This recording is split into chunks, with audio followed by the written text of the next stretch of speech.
어디 격떨어지게 호텔 로비에 똥차를 들이밀어? 냄새 나니까 당장 안 치워. 돈 없으면 몸으로라도 때워야지. 시집 오면 내 속옷 빨래부터 시작해. 상견례 날 예비 시모는 낡은 경차를 타고 온 제 어머니에게 씻을 수 없는 모욕을 퍼부었습니다.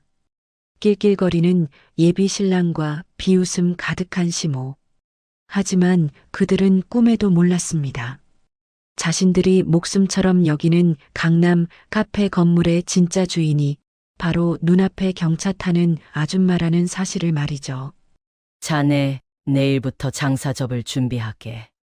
상견례 다음 날 아침 10년 묵은 체중이 싹 내려가는 대한민국 상위 1% 엄마의 우아하고 처절한 24시간 참교육. 과연 그들의 운명은 어떻게 되었을까요? 시작하기 전에 무료로 눌러주시는 구독과 좋아요, 알림 설정은 똑순이 사랑방에 큰 힘이 됩니다. 지금 어디서 듣고 계신지 댓글 달아주세요. 그럼 지금부터 이야기를 시작하겠습니다. 따스한 봄 햇살이 눈부시게 내리쬐는 오후 2시였습니다.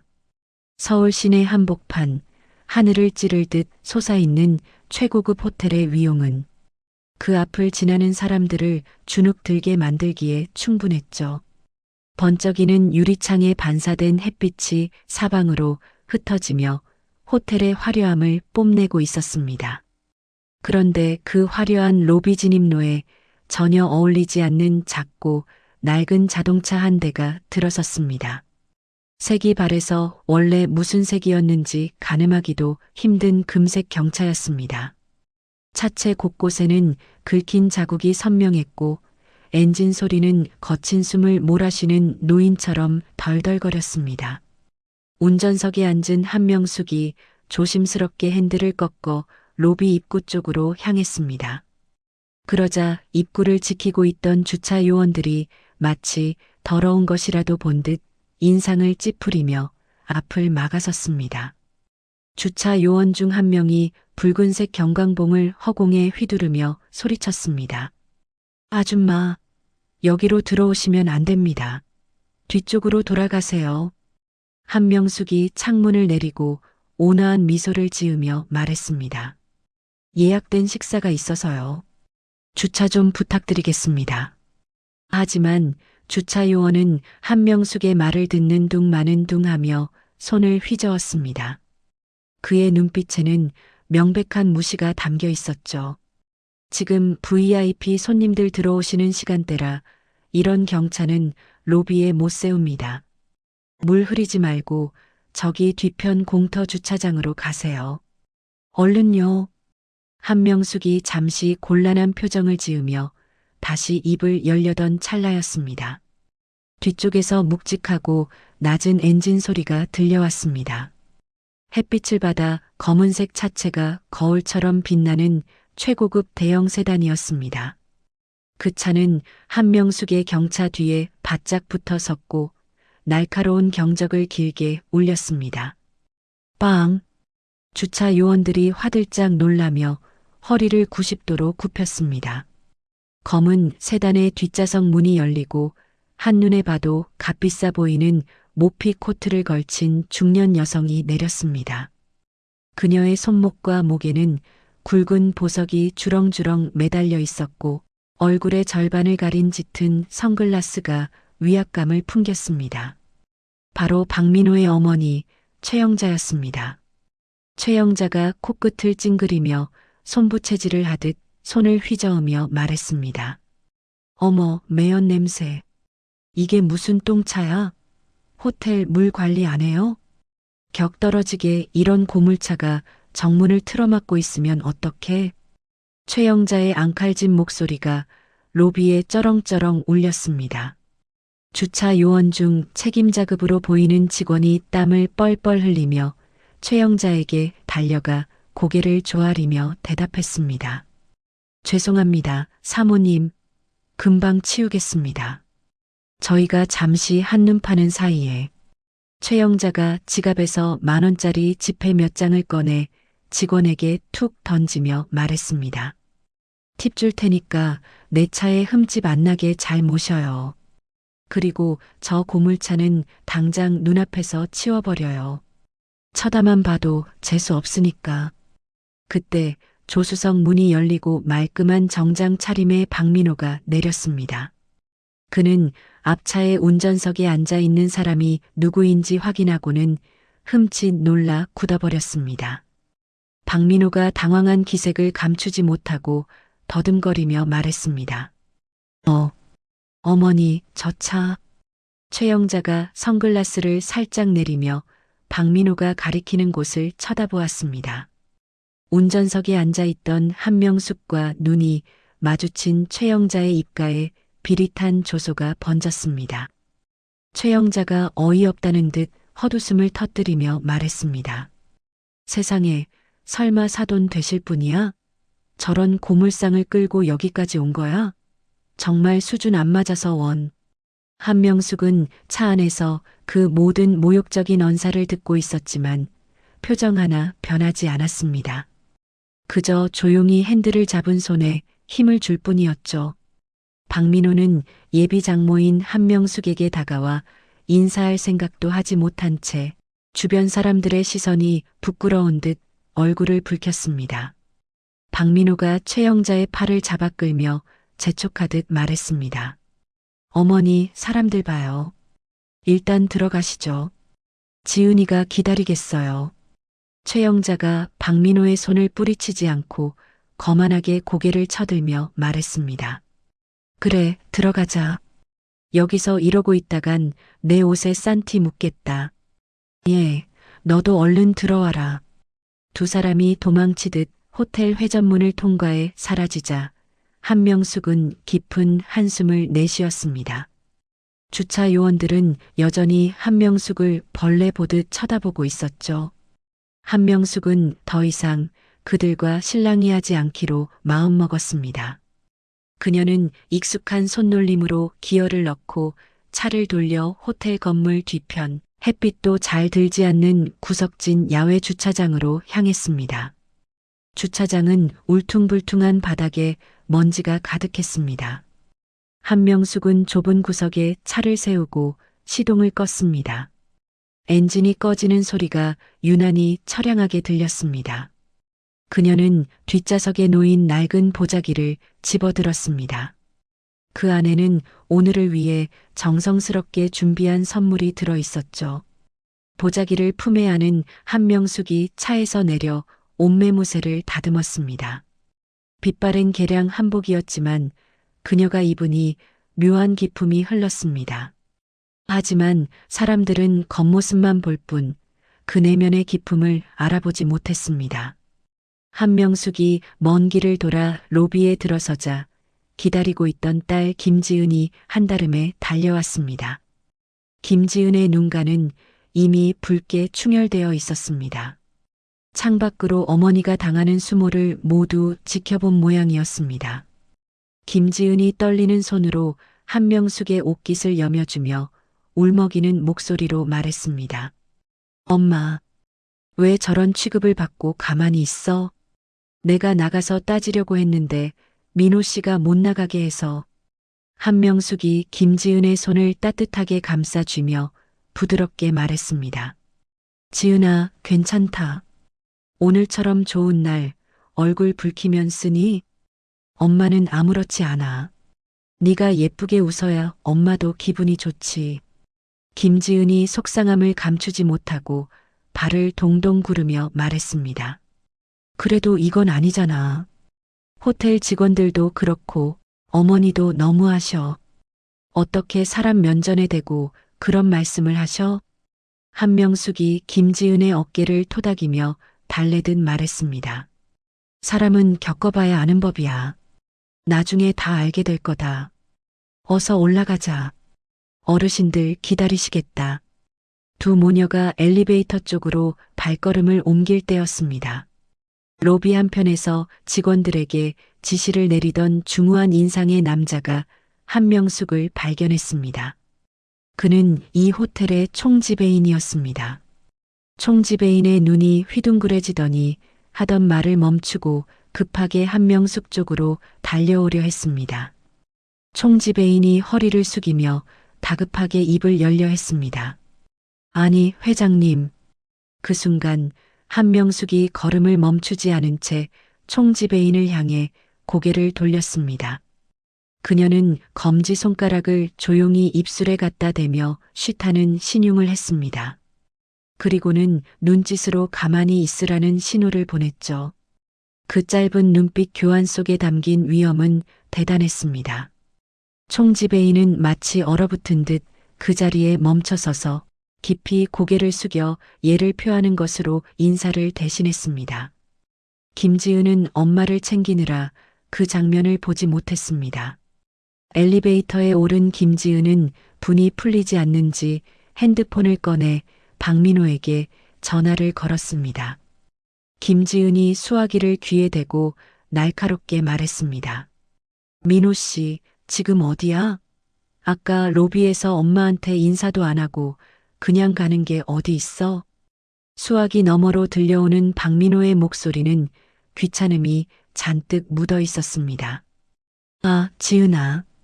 엄마가 좀 예민하셔서 그래. 아까 냄새난다고 비위 상하신 거 달래드린다고 정신없어서 그랬어. 네가 이해 좀 해라. 지금 룸에 들어왔으니까 얼른 와. 뚜뚜뚜. 박민호는 김지은의 대꾸도 듣지 않고 전화를 끊어버렸습니다. 김지은이 기가 막히다는 표정으로 핸드폰을 내려다보았습니다. 김지은이 한숨을 푹 쉬며 한명숙을 바라보고 말했습니다. 엄마, 미안해. 내가 민호 씨한테 따끔하게 말할게. 오늘 상견례 분위기 안 좋을 수도 있겠어. 한명숙이 빙그레 웃으며 대답했습니다. 걱정 마라. 엄마가 다 알아서 할게. 너는 그저 밥이나 맛있게 먹어. 엘리베이터가 부드럽게 멈추고 문이 열렸습니다. 고급스러운 카펫이 깔린 복도를 지나 예약된 룸 앞에 도착했습니다. 문은 굳게 닫혀 있었지만 방음이 잘 되지 않는지 안에서 들려오는 목소리가 복도까지 새어 나왔습니다. 최영자의 목소리가 날카롭게 문틈을 비집고 나왔습니다. 아이고, 내 팔자야.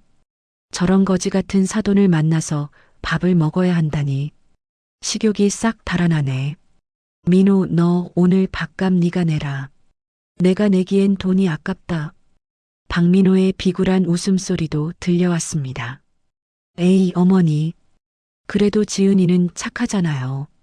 그냥 봉사활동한다고 생각하시고 좀 봐주세요. 문 밖에서 그 소리를 들은 김지은의 얼굴이 하얗게 질렸습니다. 모멸감에 입술이 파르르 떨렸죠. 김지은이 당장이라도 문을 박차고 들어갈 기세로 손을 뻗었습니다. 하지만 한명숙이 김지은의 손을 가만히 잡았습니다. 한명숙은 옷매무새를 다시 한번 단정하게 고쳤습니다. 그녀의 눈빛은 아까 로비에서와는 전혀 달랐습니다. 차갑게 가라앉았지만 그 깊은 곳에서는 뜨거운 불꽃이 타오르고 있었습니다. 한명숙은 딸을 안심시키듯 고개를 끄덕여 보이고는 망설임 없이 문고리를 잡았습니다. 한명숙이 낮지만 단단한 목소리로 말했습니다. 들어가자. 문이 활짝 열렸습니다. 방 안의 공기가 한순간에 얼어붙는 듯 했습니다. 무겁게 가라앉은 공기가 숨통을 조여오는 듯한 상견례 장소였습니다. 최고급 한정식 코스 요리가 식탁 위를 화려하게 수놓았지만 그 누구도 젓가락을 선뜻 들지 않았죠. 달그락거리는 그릇 소리조차 크게 들릴 만큼 정막이 감돌았습니다. 최영자가 미간을 찌푸린 채 젓가락으로 생선구이를 쿡 찔러 뒤집었습니다. 최영자가 생선살을 헤집으며 심드렁하게 말했습니다. 어머, 이게 굴비야? 비린내가 확 올라오네. 이 호텔 주방장이 바뀌었나? 영 맛이 떨어지네. 박민호가 어머니의 눈치를 살피며 물잔을 채워주며 맞장구를 쳤습니다. 어머니 입맛이 워낙 청와대급이시잖아요. 그냥 대충 드세요. 여기 주방장이 바뀌긴 했나 봐요. 최영자가 젓가락을 탁 내려놓으며 한숨을 내쉬었습니다. 아이고, 내 팔자야. 며느리 잘못 들이는 것도 서러운데 밥까지 맛이 없으니 원. 한명숙은 그 모욕적인 언사를 듣고도 온화한 미소를 잃지 않았습니다. 그녀는 식탁 아래에 두었던 낡은 보자기를 조심스럽게 꺼내 식탁 위에 올렸습니다. 오랜 시간 정성 들여 준비한 귀한 도라지 정과였습니다. 한명숙이 보자기를 최영자 쪽으로 밀며 공손하게 말했습니다. 귀한 분들 뵙는 자리라 빈손으로 오기 뭐해서 작게나마 준비했습니다. 입에 맞으실지 모르겠네요. 최영자가 선글라스를 코끝에 걸친 채 보자기를 힐끔 쳐다보았습니다. 그녀는 손가락 끝으로 보자기를 톡 건드리며 더러운 것을 만진 듯 인상을 썼습니다. 최영자가 코웃음을 치며 비아냥거렸습니다. 어머, 포장지 색깔 좀 봐. 이거 어디 시골 장터에서 사오셨어요? 냄새날 것 같아. 최영자는 보자기 매듭을 풀어보지도 않은 채 그것을 식탁 구석으로 툭 밀어버렸습니다. 보자기가 맥없이 밀려나 물컵 옆에 처박혔습니다. 김지은의 눈가가 파르르 떨리기 시작했습니다. 어머니가 밤을 새워가며 만든 정성을 쓰레기 취급하는 것을 더는 참기 힘들었죠. 김지은이 주먹을 꽉 쥐며 떨리는 목소리로 말했습니다. 어머니, 너무하시네요. 저희 엄마가 직접 만드신 거예요. 어떻게 열어보지도 않으세요? 박민호가 김지은을 째려보며 핀잔을 주었습니다. 야, 김지은. 너 왜 어른한테 말대꾸야? 우리 엄마가 비위가 좀 약하시잖아. 네가 이해해야지. 김지은이 기가 막히다는 표정으로 박민호를 쏘아보았습니다. 하지만 한명숙은 김지은의 손등을 가만히 두드리며 참으라는 신호를 보냈습니다. 한명숙이 차분한 목소리로 물었습니다. 사돈어른, 혹시 제가 타고 온 차나 제 차림새가 마음에 안 드시는지요? 최영자가 물 한 모금을 마시고는 냅킨으로 입을 닦으며 대답했습니다. 아니, 뭐 솔직히 말해서 격이 안 맞잖아요. 우리 민호는 강남에서 제일 잘 나가는 카페 사장이에요. 그런데 장모될 분이 마티즈라니 그것도 똥차를. 박민호가 킬킬거리며 끼어들었습니다. 장모님, 그 차 너무 위험해요. 제가 아는 폐차장 있는데 소개해 드릴까요? 고철값이라도 받으시게. 김지은이 자리에서 벌떡 일어날 뻔했습니다. 하지만 이번에도 한명숙의 손이 김지은을 강하게 눌러 앉혔습니다. 한명숙은 테이블 위에 올려둔 자신의 휴대전화 화면을 살짝 터치했습니다. 녹음 앱이 붉은 점을 반짝이며 돌아가고 있는 것을 확인했죠. 한명숙이 덤덤하게 물었습니다. 그럼 결혼 조건에 대해서는 어떻게 생각하시나요? 우리 지은이가 부족한 점이 많습니다만. 최영자가 기다렸다는 듯 자세를 고쳐 앉으며 눈을 빛냈습니다. 그녀는 손가락을 하나씩 꼽으며 계산기를 두드리기 시작했습니다. 최영자가 거만한 표정으로 턱을 치켜들며 말했습니다. 일단 우리 민호가 살고 있는 강남 아파트, 그거 전세금 반은 해오셔야죠? 요즘 집값이 얼만지 아시죠? 한명숙이 고개를 끄덕이며 되물었습니다.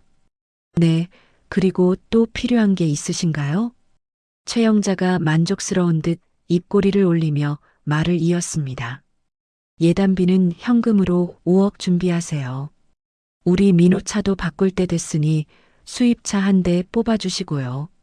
그 정도는 해야 우리 집안 격에 맞지 않겠어요? 김지은의 입이 딱 벌어졌습니다. 상상도 못한 무리한 요구에 말문이 막혔죠.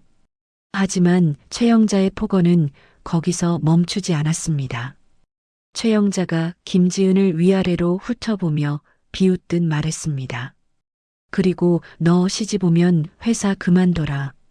여자가 밖으로 나돌면 집안 꼴 우스워져. 매일 아침 우리 집에 와서 아침상 차리고 청소부터 해. 내가 손에 물 묻히는 거 질색인 거 알지? 박민호가 옆에서 고개를 끄덕이며 거들었습니다. 그래, 지은아. 우리 엄마가 깔끔한 거 좋아하셔서 남이 해주는 밥은 안 드셔. 네가 좀 고생하면 되잖아. 김지은은 더 이상 참을 수 없었습니다. 그녀는 쥐고 있던 젓가락을 식탁 위에 탁 내려놓았습니다. 날카로운 소리가 정적을 깼습니다. 김지은이 자리를 박차고 일어나며 소리쳤습니다. 이 결혼 못해요. 아니, 안 합니다. 박민호가 당황하여 펄쩍 뛰며 소리쳤습니다. 아, 너 미쳤어? 어른들 앞에서 뭐 하는 짓이야? 너희 집안 가정교육이 이따위야? 김지은이 눈물을 글썽이며 박민호를 노려보았습니다. 가정교육? 지금 가정교육 못 받은 게 누군데 그래? 우리 엄마 무시하는 거 더는 못 참아.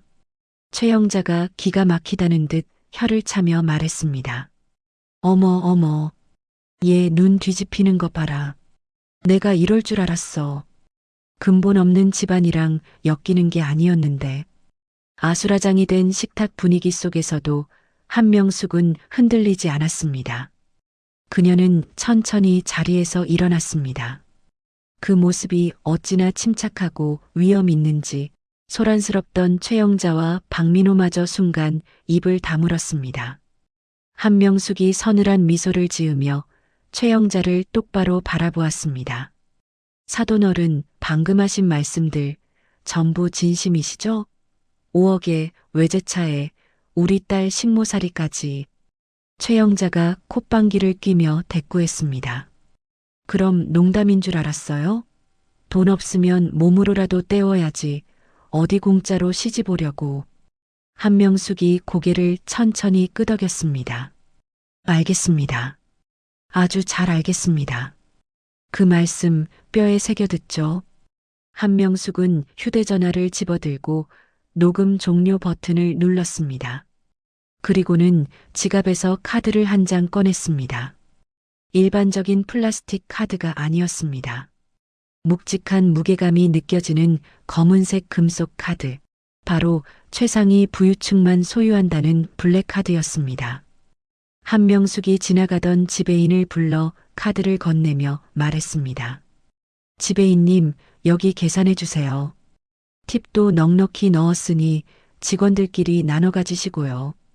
지배인이 두 손으로 공손히 카드를 받으며 허리를 90도로 숙였습니다. 네, 알겠습니다. 아니, 손님. 바로 처리해 드리겠습니다. 최영자가 그 모습을 보고 어이없다는 듯 웃음을 터뜨렸습니다. 그녀의 눈에는 그저 까만색 카드만 보일 뿐 그 가치는 보이지 않았습니다. 최영자가 손부채질을 하며 비꼬았습니다. 어머 세상에. 백화점 포인트 카드로 밥값을 계산해요? 없는 사람들이 자존심만 세다더니 별꼴을 다 보겠네. 박민호도 덩달아 킬킬거리며 비웃었습니다. 장모님, 그런 건 동네 슈퍼에서나 쓰시죠. 창피하게 여기서 뭐 하시는 거예요? 한명숙은 그들의 조롱에 대꾸할 가치조차 느끼지 못했습니다. 그녀는 김지은의 손을 꽉 잡고 식당 문을 향해 걸음을 옮겼습니다. 문지방을 넘기 직전 한명숙이 걸음을 멈추고 뒤를 돌아보았습니다. 그녀의 눈빛은 더 이상 순박한 시골 아줌마의 것이 아니었습니다. 먹잇감을 노려보는 맹수의 눈빛처럼 서늘하고 매서웠습니다. 한명숙이 박민호를 응시하며 낮게 깔린 목소리로 말했습니다. 자네 강남에서 카페 한다고 했지? 그 건물 관리비는 꼬박꼬박 내고 있나 모르겠네. 요즘 소방법이 강화돼서 불법 증축 같은 거 걸리면 골치 아플 텐데. 박민호가 의아한 표정으로 되물었습니다. 네, 갑자기 그건 왜? 한명숙은 대답 대신 알 수 없는 묘한 미소를 지어 보였습니다. 그리고는 굳어있는 두 사람을 뒤로 한 채 딸을 데리고 미련 없이 룸을 빠져나갔습니다. 호텔 로비로 나오는 동안 김지은은 아무 말도 하지 못했습니다. 그저 엄마의 손이 너무나 따뜻하고 또 너무나 힘있게 느껴져서 눈물만 흘릴 뿐이었죠. 한명숙은 딸의 어깨를 감싸 안으며 호텔 정문을 나섰습니다. 구석진 주차장에 세워진 낡은 마티즈가 보였습니다. 하지만 한명숙의 발걸음은 그 어느 때보다 당당했습니다. 두 모녀가 차에 오르고 시동을 걸자 낡은 엔진 소리가 다시금 덜덜거리며 울려 퍼졌습니다. 하지만 그 소리는 이제 처량한 울음이 아니라 전쟁을 알리는 북소리처럼 들렸습니다. 차가 호텔을 빠져나가는 동안 룸에 남겨진 최영자와 박민호는 멍하니 서로를 쳐다보았습니다. 최영자가 인상을 쓰며 투덜거렸습니다. 뭐야, 저 여자? 마지막에 눈빛 봤니? 무슨 귀신 들린 줄 알았다. 소름 끼쳐. 박민호가 찜찜한 표정으로 머리를 극적이며 말했습니다. 글쎄요. 카페 얘기는 왜 꺼낸 거지? 기분 나쁘게. 그들은 꿈에도 몰랐습니다. 방금 자신들이 건드린 사람이 누구인지, 그리고 내일 아침 어떤 폭풍우가 몰아칠지 말입니다. 한명숙의 마티즈는 붉게 물든 노을 속으로 유유히 사라졌습니다.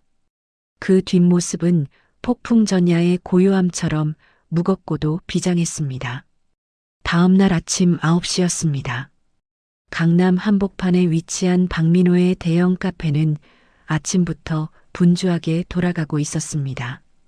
고급스러운 인테리어와 향긋한 커피 향이 가득했지만 그 안에서 들려오는 목소리는 전혀 우아하지 않았죠. 최영자가 카운터 한가운데서 팔짱을 낀 채 직원들을 쥐잡듯이 잡고 있었습니다. 최영자가 손가락으로 테이블을 툭툭 치며 날카롭게 소리쳤습니다. 야, 김 매니저. 여기 테이블 닦은 거니? 얼룩이 그대로잖아. 너희는 사장이 안 보면 일을 이따위로 해? 직원이 허리를 굽히며 당황한 기색으로 대답했습니다. 죄송합니다, 사모님. 지금 바로 다시 닦겠습니다. 최영자가 혀를 차며 직원들을 노려보았습니다. 어휴, 내가 못 살아. 아래 것들은 조금만 풀어주면 기어오른다니까. 어제 그 사돈네랑 똑같아. 박민호가 하품을 하며 사무실에서 걸어 나왔습니다. 그는 전날의 피로가 가지 않은 듯 부스스한 얼굴이었지만 표정만은 의기양양했습니다. 박민호가 커피를 한 모금 마시며 거들먹거렸습니다. 어머니, 아침부터 왜 그렇게 화를 내세요? 어제 그 거지 같은 집안 정리하고 나니까 속이 다 시원하지 않으세요? 최영자가 거만한 표정으로 웃음을 터뜨렸습니다. 그래, 내 말이. 어제 내가 기를 아주 팍 죽여놨지. 감히 어디서 굴러먹던 경찰을 끌고 와서 우리 집안에 묻어가려고. 주제를 알아야지. 두 모녀가 낄낄거리며 남을 깎아내리는 재미에 빠져 있을 때였습니다. 카페 입구의 풍경이 심상치 않게 변하고 있었습니다. 육중한 검은색 밴 2대가 카페 앞에 급정거하더니 건장한 체격의 남성들이 우르르 내렸습니다. 그들 사이로 칼날같이 다림질된 슈트를 입은 날카로운 인상의 남자가 앞장섰습니다. 바로 한명숙의 법률 대리인 강준우 변호사였습니다. 딸랑 마이너스 하는 맑은 종소리와 함께 카페 문이 거칠게 열렸습니다. 검은 정장을 입은 사람들이 순식간에 카페 안으로 들이닥치자 손님들과 직원들이 겁에 질려 웅성거렸습니다. 화기애애했던 카페 분위기는 순식간에 찬물을 끼얹은 듯 싸늘하게 식어버렸죠. 최영자가 눈을 동그랗게 뜨고 소리쳤습니다. 뭐야? 당신들 누구야? 영업 방해로 신고하기 전에 당장 안 나가? 강준우가 표정 하나 변하지 않고 또벅또벅 최영자 앞으로 걸어갔습니다. 그의 서늘한 눈빛에 압도된 최영자가 저도 모르게 뒷걸음질 쳤습니다. 강준우는 품에서 명함 한 장을 꺼내 최영자 앞 테이블에 툭 던졌습니다. 강준우가 사무적인 말투로 차갑게 말했습니다. 안녕하십니까? 저는 이 건물의 소유주이신 한명숙 회장님의 전담 변호사 강준우입니다. 최영자와 박민호의 눈이 동시에 휘둥그레졌습니다. 두 사람은 서로의 얼굴을 쳐다보며 귀를 의심했습니다. 박민호가 더듬거리며 되물었습니다. 누구라고요? 한명숙? 어제 지은이네 엄마요? 최영자가 코웃음을 치며 손을 휘저었습니다. 아이고 참나. 변호사 양반, 사람 잘못 찾아왔네. 그 여자가 무슨 건물주야? 마티즈 타고 다니는 주제에. 어디서 사기를 쳐? 강준우는 대꾸할 가치도 없다는 듯 옆에 있던 보좌관에게 손짓했습니다. 보좌관이 두툼한 서류 봉투를 꺼내 강준우에게 건넸습니다. 강준우는 봉투에서 서류 뭉치를 꺼내 테이블 위에 펼쳤습니다. 법원 직인이 선명하게 찍힌 등기부등본과 계약해지 통보서였습니다. 강준우가 서류를 손가락으로 짚으며 설명했습니다. 여기 등기부등본을 보시죠. 이 건물을 포함한 상가 전체의 실소유주는 한명숙 회장님입니다. 두 분은 지금까지 회장님 소유의 건물에서 장사를 하고 계셨던 겁니다. 박민호가 떨리는 손으로 서류를 집어들었습니다. 종이 위에 선명하게 적힌 소유자 한명숙이라는 글자가 그의 눈을 찔렀습니다. 박민호의 얼굴이 백지장처럼 하얗게 질려갔습니다. 박민호가 다리에 힘이 풀린 듯 휘청거리며 중얼거렸습니다. 이게 뭐야? 진짜잖아? 엄마, 이거 진짜 지은이네 엄마 이름이야. 최영자가 서류를 뺏어들고 눈을 비비며 확인했습니다. 믿을 수 없는 현실 앞에 그녀의 손이 사시나무 떨듯 떨렸습니다. 하지만 강준우의 공격은 이제 시작에 불과했습니다. 강준우가 품에서 또 다른 서류를 꺼내 보이며 단호하게 말했습니다. 본론만 말씀드리겠습니다. 임대인 한명숙 회장님께서는 임차인 박민호 씨와의 임대차 계약을 오늘부로 즉시 해지하셨습니다. 최영자가 꽥 소리를 질렀습니다. 뭐라고요? 해지? 누구 마음대로 해지야? 계약 기간 남았는데 그게 무슨 뚱딴지 같은 소리야. 강준우가 차가운 미소를 지으며 조항 하나하나를 읊기 시작했습니다. 계약서 제12조 위반입니다. 임차인은 임대인의 사전 승인 없이 건물의 구조를 변경하거나 증축할 수 없습니다. 하지만 확인 결과 카페 뒤편 테라스를 불법으로 확장하고 2층 창고를 무단으로 개조하셨더군요. 박민호가 식은땀을 흘리며 변명하려 했습니다. 아니, 그건 장사가 잘 돼서 손님 좀 더 받으려고 잠깐 늘린 건데. 강준우가 말을 자르며 더 강력한 펀치를 날렸습니다. 게다가 지난 2년간 건물 관리비 명목으로 거둔 돈을 개인적으로 유용하신 정황이 포착되었습니다. 세입자들에게 거둔 관리비 어디다 쓰셨습니까? 유흥비로 탕진하신 내역까지 전부 확보했습니다. 이는 명백한 횡령이자 계약 해지 사유입니다. 최영자의 얼굴이 흙빛으로 변했습니다. 그녀가 자랑하던 명품 가방과 보석들이 사실은 횡령한 돈으로 산 것이었음이 드러나는 순간이었습니다. 강준우는 시간을 주지 않고 즉시 행동을 개시했습니다. 강준우가 뒤에 있던 집행관들에게 지시를 내렸습니다. 집행 시작하세요. 명령이 떨어지자마자 건장한 남성들이 붉은색 압류 딱지를 들고 카페 곳곳으로 흩어졌습니다. 최영자가 아끼던 고가의 수입 가구, 벽에 걸린 미술품, 최고급 에스프레소 머신에 차례대로 빨간 딱지가 붙기 시작했습니다. 카페는 순식간에 아수라장이 되었습니다. 최영자가 비명을 지르며 달려들어 집행관의 팔을 붙잡았습니다. 안 돼. 이거 내 거야. 내가 이탈리아에서 직수입한 거라고. 어디다 딱지를 붙여. 집행관이 무표정하게 최영자를 밀어내며 딱지를 붙였습니다. 공무집행 방해하지 마세요. 더 큰일 치르고 싶으십니까? 박민호는 구석에서 핸드폰을 꺼내 미친 듯이 전화를 걸었습니다. 수신이는 장모님이라고 저장된 한명숙이었습니다. 하지만 수화기 너머에서는 차가운 기계음만 들려올 뿐이었습니다. 지금 거신 번호는 없는 번호입니다. 확인 후 다시 걸어주시기 바랍니다. 박민호가 절망적인 목소리로 울부짖었습니다. 엄마, 전화가 안 돼. 없는 번호래. 우리 이제 어떡해? 상황이 돌이킬 수 없음을 깨달은 최영자가 바닥에 주저앉았다가 강준우의 바짓가랑이를 잡고 매달렸습니다. 방금 전까지 기세등등하던 모습은 온데간데 없고 비굴하기 짝이 없는 모습이었죠. 최영자가 눈물 콧물을 흘리며 애원했습니다.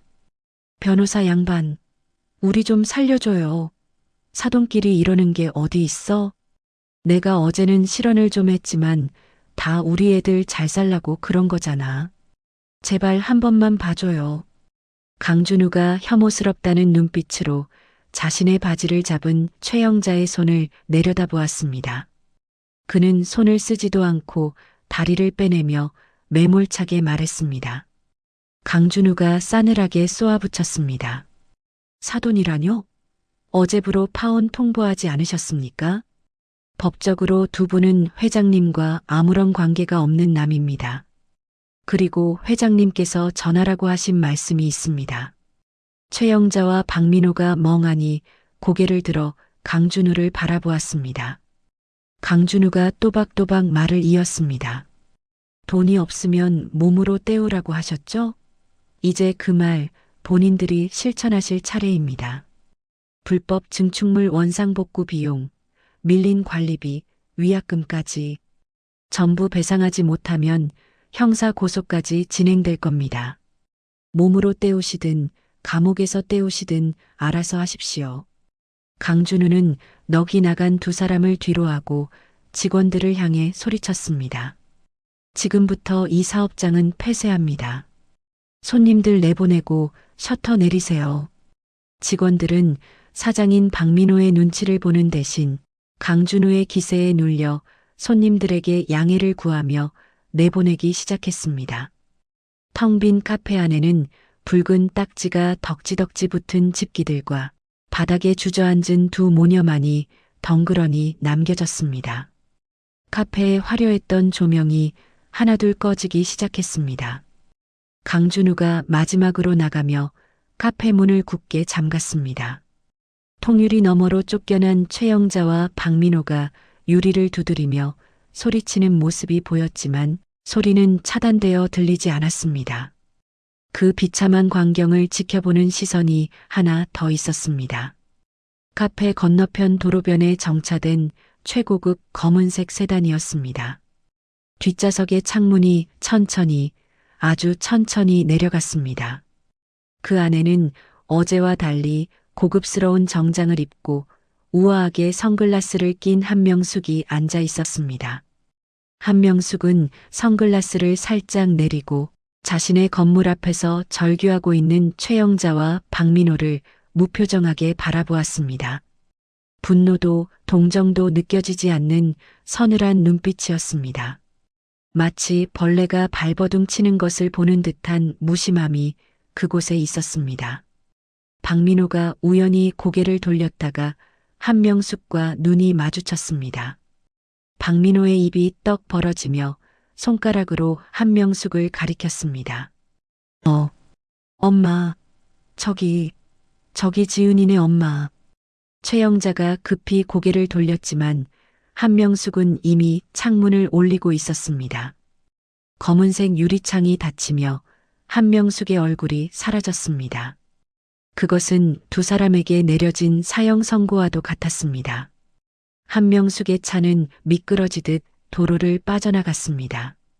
운전석의 기사가 룸미러를 통해 한명숙을 보며 조심스럽게 물었습니다. 회장님, 괜찮으십니까? 바로 댁으로 모실까요? 한명숙이 창밖을 바라보며 담담하게 대답했습니다. 아니요. 회사로 가주세요. 내 딸이 일하는 곳이 어떤지 좀 봐야겠어요. 이제 시작이니까요. 차는 속도를 높여 빌딩 숲 사이로 사라졌습니다. 길거리에 나앉게 된 최영자와 박민호의 비명은 도시의 소음에 묻혀 누구에게도 닿지 않았습니다. 봄 햇살은 여전히 따사로웠지만 두 사람에게는 혹독한 겨울의 시작이었습니다. 그날 저녁 도시의 화려한 네온 사인이 하나둘 켜질 무렵이었습니다. 김지은의 자취방에는 어둠이 짙게 깔려 있었습니다. 불도 켜지 않은 방 한 구석, 김지은은 멍하니 앉아 박민호와 함께 찍었던 사진들을 정리하고 있었습니다. 액자 속에서 환하게 웃고 있는 두 사람의 모습이 지금은 너무나 낯설게 느껴졌죠. 김지은이 액자에서 사진을 꺼내 반으로 찢으며 흐느꼈습니다. 김지은이 찢어진 사진을 쓰레기 봉투에 넣으며 혼잣말을 했습니다. 바보 같아, 김지은. 정말 바보 같아. 이런 사람인 줄도 모르고 좋다고 웃고 있었다니. 책상 위에 놓인 휴대전화는 아까부터 쉴 새 없이 진동을 울려대고 있었습니다. 화면에는 박민호라는 이름과 함께 부재중 전화가 수십 통째 찍히고 있었죠. 문자 메시지 알림음도 연달아 울렸습니다. 지은아, 제발 전화 좀 받아봐. 내가 다 설명해. 우리 엄마가 잠깐 미쳤었나 봐. 한 번만 만나줘. 무릎 꿇고 빌게. 김지은이 휴대전화를 집어들어 전원을 꺼버리며 소리쳤습니다. 이제 와서 뭘 어쩌자고. 구질구질하게 정말. 전화기는 꺼졌지만 김지은의 마음속에 남은 상처는 쉽게 꺼지지 않았습니다. 좁은 방 안에 갇혀 있다가는 숨이 막혀 죽을 것만 같았습니다. 김지은은 겉옷 하나를 대충 걸치고 도망치듯 집 밖으로 나왔습니다. 무작정 걷다 보니 발길이 닿은 곳은 한강공원이었습니다. 차가운 강바람이 김지은의 헝클어진 머리카락을 마구 흔들었습니다.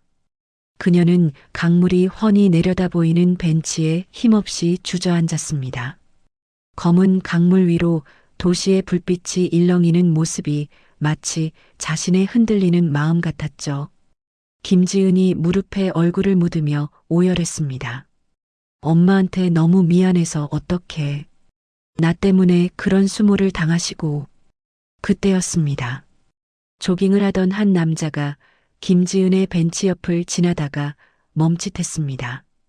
김지은이 고개를 숙인 채 울고 있을 때 주머니에서 지갑이 스르르 미끄러져 바닥에 떨어졌기 때문입니다. 남자가 다가와 지갑을 주워들었습니다. 남자가 숨을 고르며 부드러운 목소리로 말을 걸었습니다. 저기요, 지갑 떨어뜨리셨는데요. 김지은이 깜짝 놀라 고개를 들었습니다. 눈물 범벅이 된 얼굴로 남자를 바라보았죠. 운동복 차림에 땀방울이 맺힌 남자의 얼굴이 가로등 불빛 아래 드러났습니다. 남자의 눈이 동그랗게 커졌습니다. 남자가 믿을 수 없다는 듯 김지은을 가리키며 외쳤습니다. 너 혹시 김지은 아니니? 해성여고 김지은? 김지은이 눈물을 훔치며 남자의 얼굴을 자세히 뜯어보았습니다. 선한 눈매와 다부진 입술, 기억 속에 누군가가 떠올랐습니다. 김지은이 떨리는 목소리로 되물었습니다. 너 강도현? 도현이 맞니? 강도현이었습니다. 고등학교 시절 김지은의 뒤만 졸졸 따라다니며 짝사랑했던 순수했던 소년.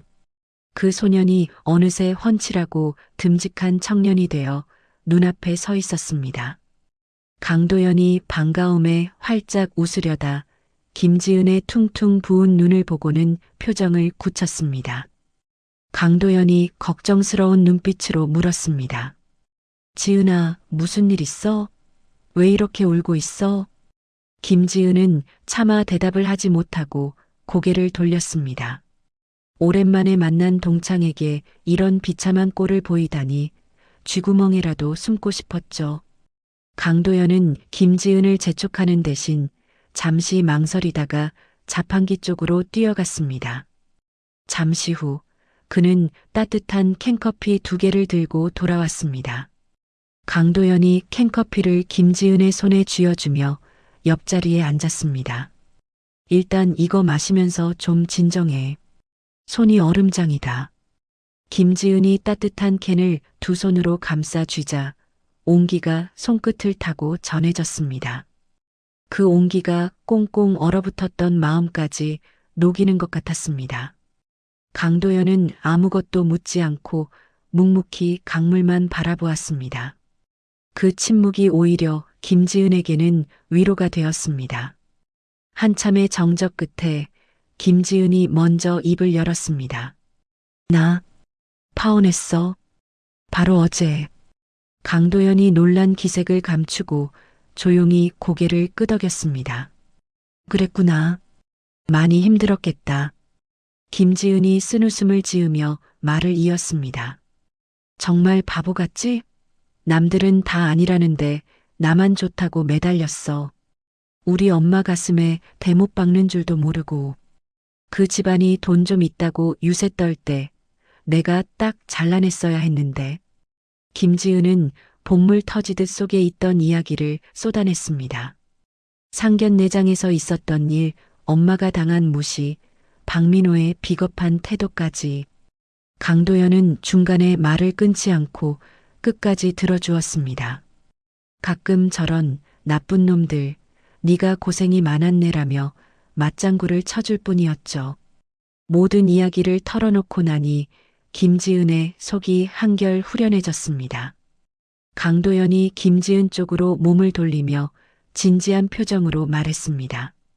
지은아, 자책하지 마. 네가 잘못한 거 하나도 없어. 사람 보는 눈이 좀 없었던 건 인정하지만 그건 그놈이 연기를 잘한 탓이지 내 탓이 아니야. 김지은이 피식 웃음을 터뜨렸습니다. 위로하는 거야?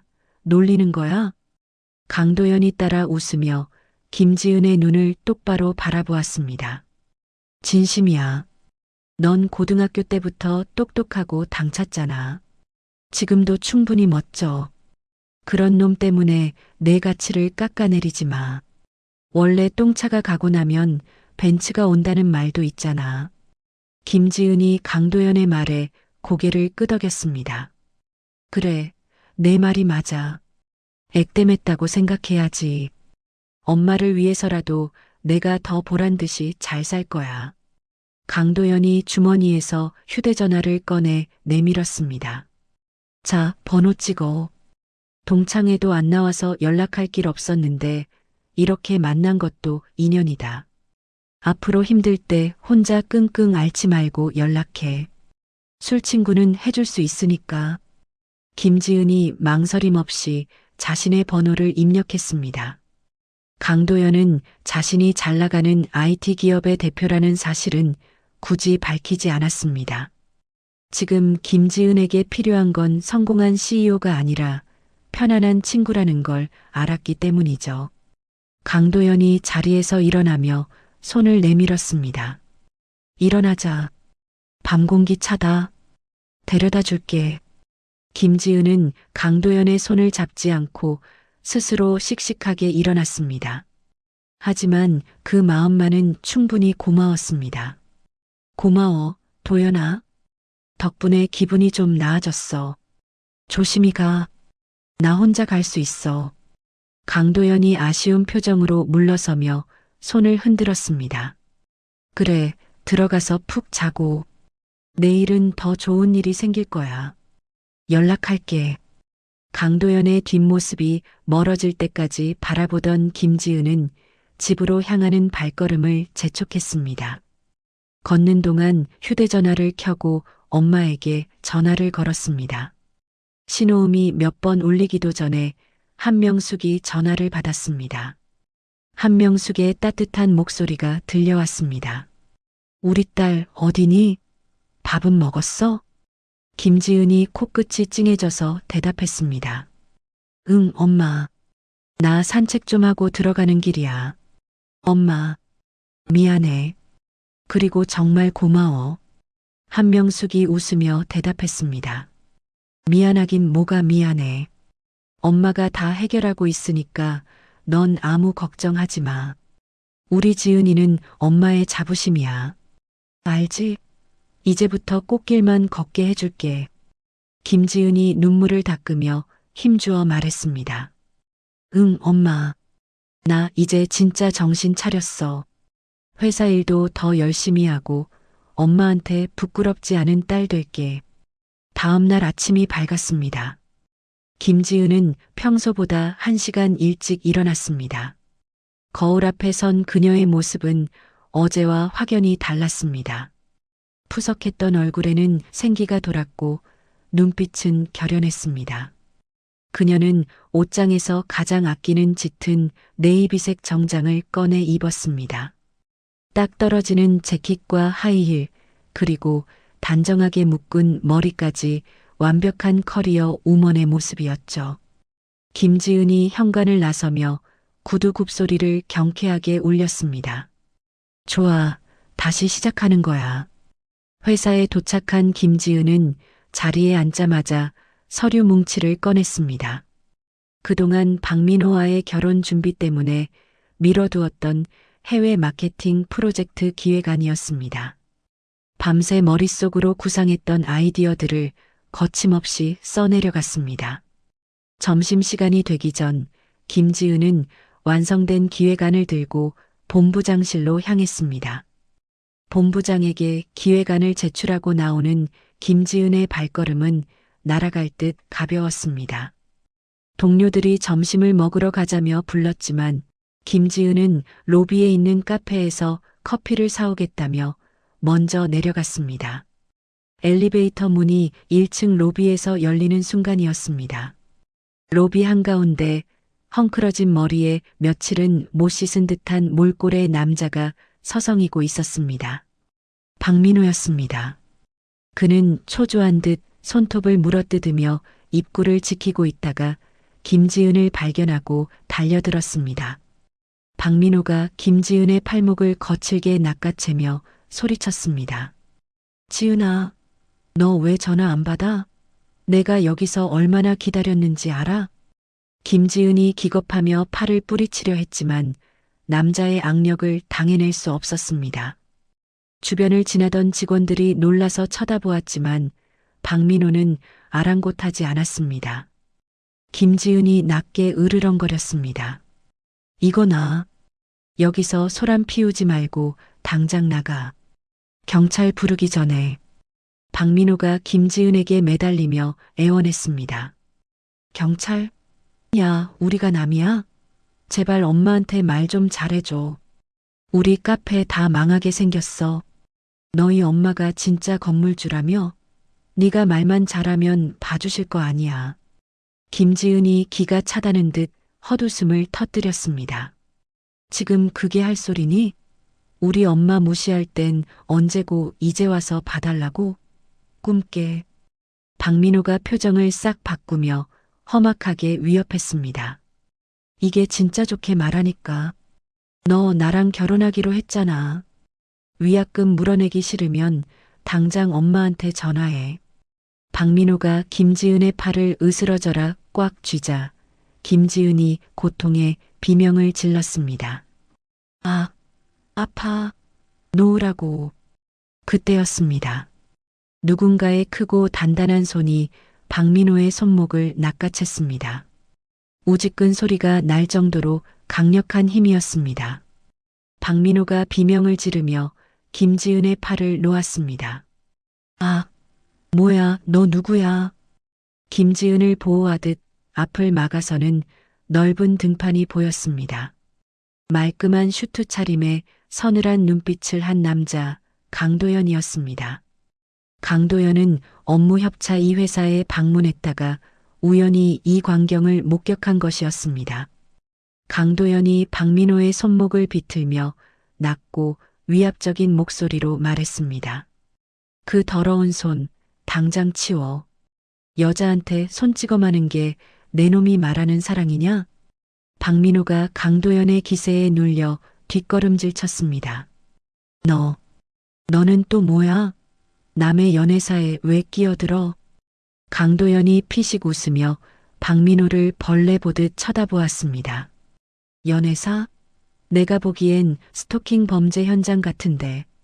지금 당장 보안팀 부르고 경찰에 넘겨줄까? 아니면 내 손으로 조용히 처리해줄까? 강도연의 뒤로 회사 보안 요원들이 달려오는 모습이 보였습니다. 박민호는 겁에 질린 표정으로 강도연과 김지은을 번갈아 보았습니다.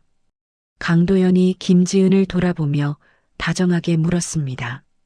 지은아, 괜찮아? 어디 다친 데 없어? 김지은이 얼떨떨한 표정으로 고개를 끄덕였습니다. 난 괜찮아. 도연아, 네가 어떻게 여기에? 박민호가 그 틈을 타 도망치듯 회전문을 빠져나갔습니다. 두고 봐. 내가 이대로 당할 것 같아? 도망치는 박민호의 뒤통수에 대고 강도연이 옷매무새를 정리하며 차갑게 중얼거렸습니다. 두고 보긴 뭘 두고 봐. 이제 시작인데.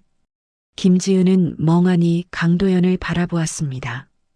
어젯밤 추리닝 차림에 편안했던 친구는 온데간데 없고 위기 속에서 자신을 구해준 백마탄 왕자님 같은 모습이 낯설면서도 든든했습니다. 강도연과 김지은의 시선이 마주쳤습니다. 절망의 끝에서 시작된 새로운 인연, 그 설레는 서막이 오르고 있었습니다. 강도연의 서늘한 경고는 회사 로비의 공기를 얼어붙게 만들었습니다.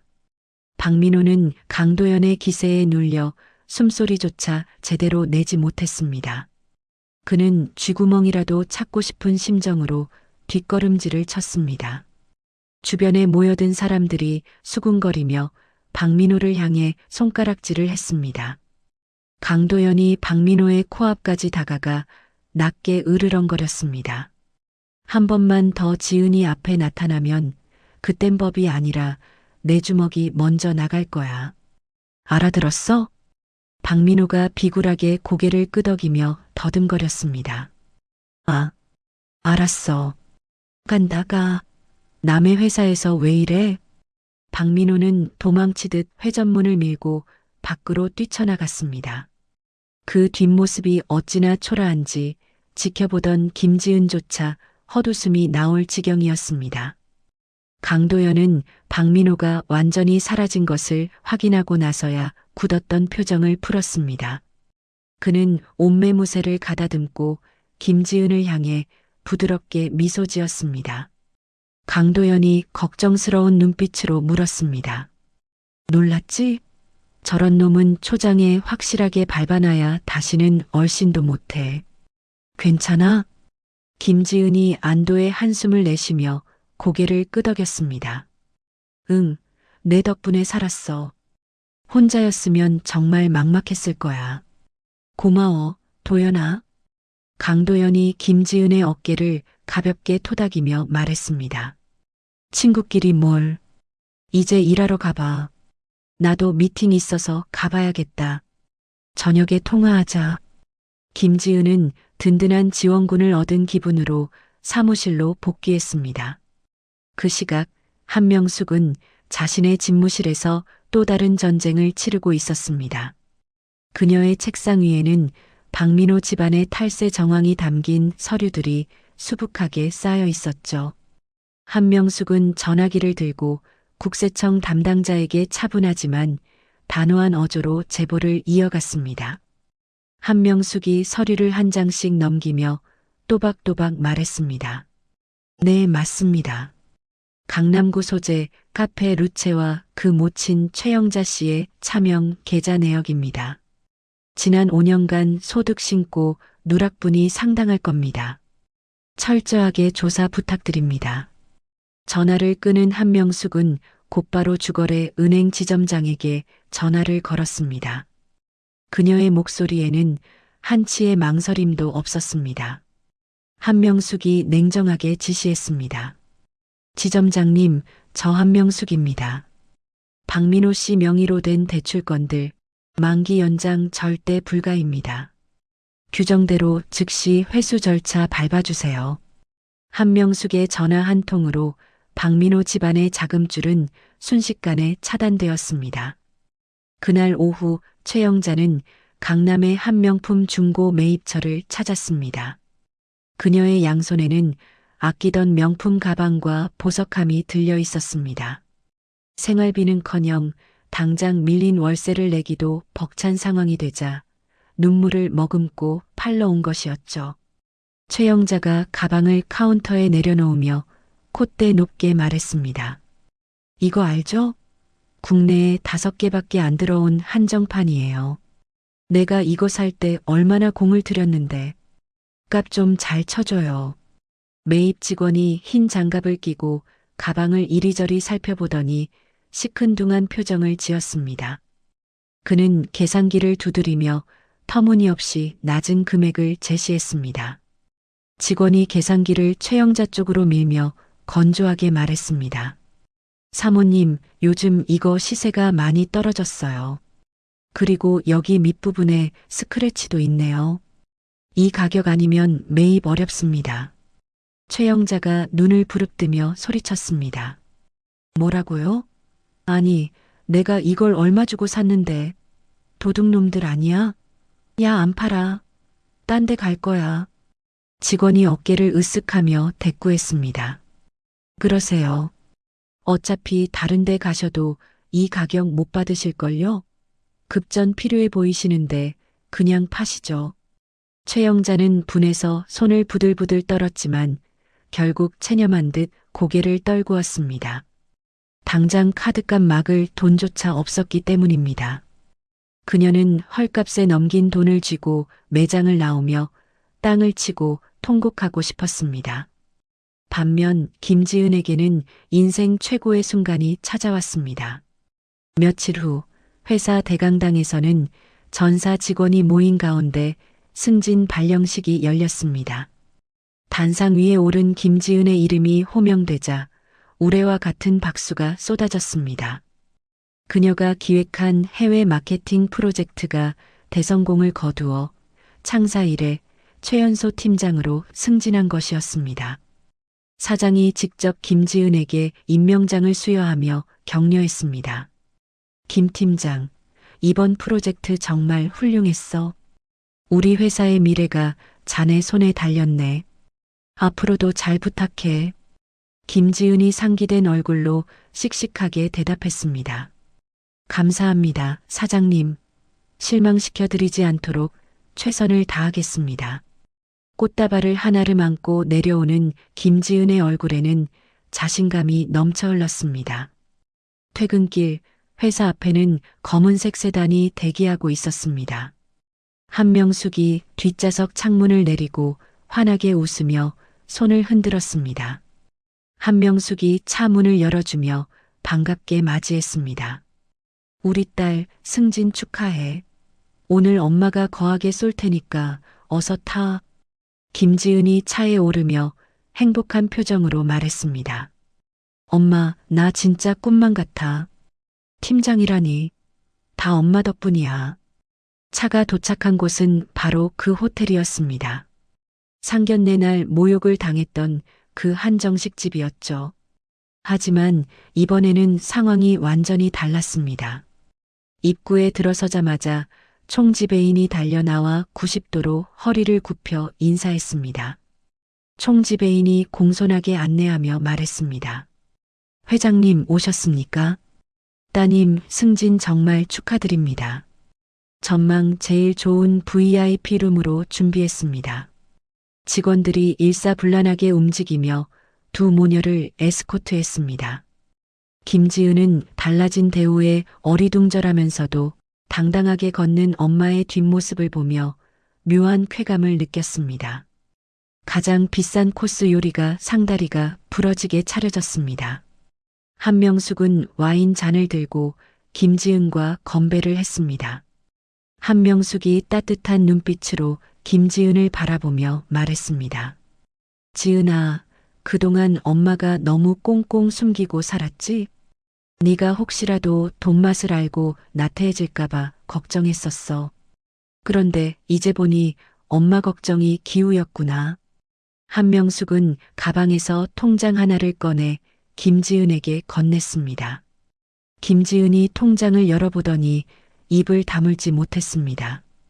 그곳에는 영이 셀 수 없이 많이 찍힌 잔액이 인쇄되어 있었습니다. 김지은이 떨리는 목소리로 물었습니다. 엄마, 이게 다 뭐야? 이 돈이 다 어디서 났어? 한명숙이 빙그레 웃으며 대답했습니다. 네가 시집갈 때 비상금으로 주려고 모은 거야.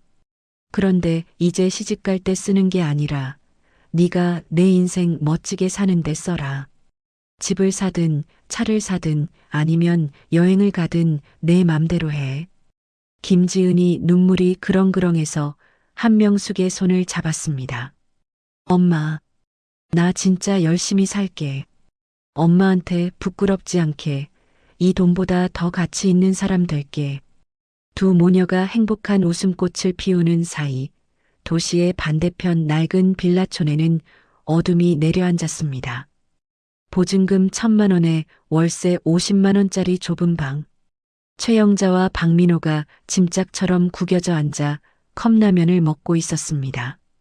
방바닥에는 뜯지 않은 이삿짐 상자들이 나뒹굴고 있었죠. 최영자가 퉁퉁 부른 라면을 휘젓으며 신경질을 냈습니다. 아우, 짜증나.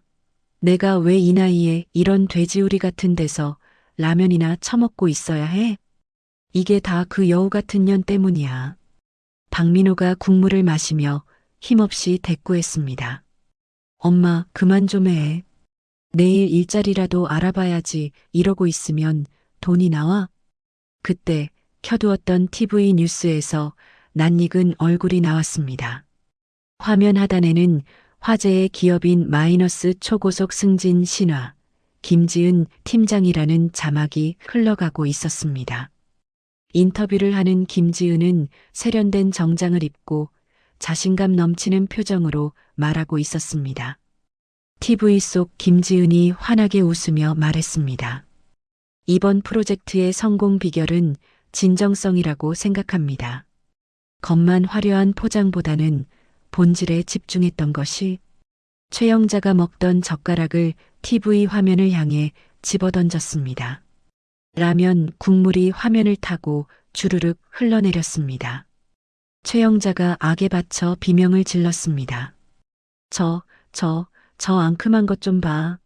우리는 이 꼴이 됐는데 지는 방송을 타? 아주 살판났네, 살판났어. 박민호도 화면 속 김지은의 모습에 배가 아파 미칠 지경이었습니다. 자신은 빚쟁이들에게 쫓기는 신세인데 전 약혼녀는 승승장구하는 꼴을 보니 질투심에 눈이 뒤집혔습니다.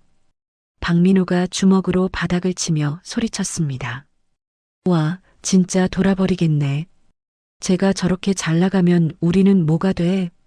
엄마, 뭐 방법 없어? 저 기집애 콧대 좀 꺾어 놓을 방법 없냐고. 최영자의 눈빛이 번뜩였습니다. 그녀의 시선이 구석에 놓인 낡은 노트북에 꽂혔습니다.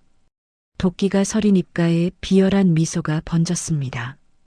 최영자가 씩씩거리며 노트북을 끌어당겨 켰습니다. 방법이 왜 없어? 내가 이대로 죽을 것 같니? 내가 못 먹는 감 찔러나 봐야지. 아니, 아주 뭉개버려야지. 박민호가 눈을 반짝이며 물었습니다. 뭐 하려고? 인터넷에 글이라도 쓰게? 최영자가 타자기를 두드리기 시작했습니다. 그녀의 손놀림은 분노로 인해 거칠고 빨랐습니다. 화면에는 충격 고발이라는 자극적인 제목이 찍혔습니다. 최영자가 이를 갈며 중얼거렸습니다. 그래, 요즘은 여론전이 최고라며? 재벌 건물주 행세하는 꽃뱀 모녀. 내가 아주 사회적으로 매장해줄게. 어디 두고 보자. 제목 유명 기업 최연소 팀장 K양의 실체를 폭로합니다. 돈 보고 접근했다가 파혼당한 억울한 사연. 최영자의 손끝에서 만들어진 거짓말들이 문장이 되어 화면을 채워나갔습니다.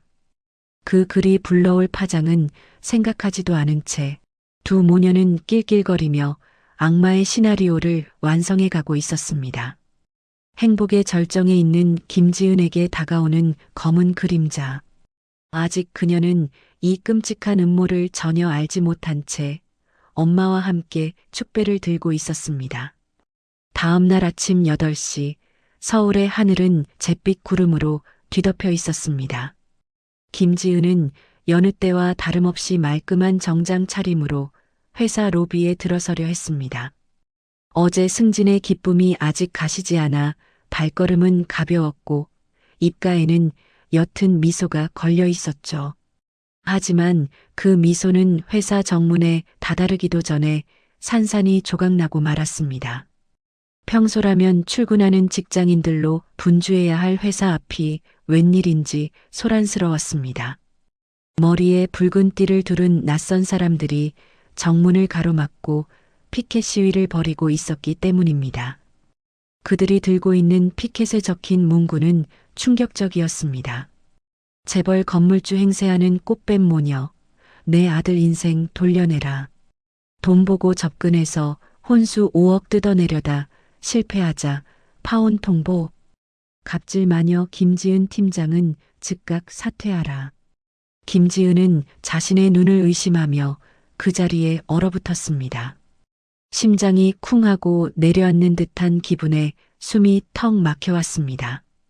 그때 시위대 맨 앞에 서 있던 최영자가 김지은을 발견하고는 확성기를 들고 소리쳤습니다. 최영자가 악에 받친 목소리로 고래고래 고함을 질렀습니다. 여러분, 저기 저 여자가 바로 그 꽃뱀입니다. 우리 순진한 아들 등쳐먹고 뻔뻔하게 회사 다니는 꼴 좀 보세요. 최영자의 외침이 신호탄이라도 된 듯 시위꾼들이 일제히 김지은을 향해 손가락질을 하며 욕설을 퍼부었습니다. 물러가라. 꽃뱀은 물러가라. 양심도 없는 년. 네가 그러고도 사람이야? 김지은은 너무나 당황스러워 뒷걸음질을 쳤습니다. 그 순간 어디선가 카메라를 든 무리가 하이에나 떼처럼 김지은에게 달려들었습니다.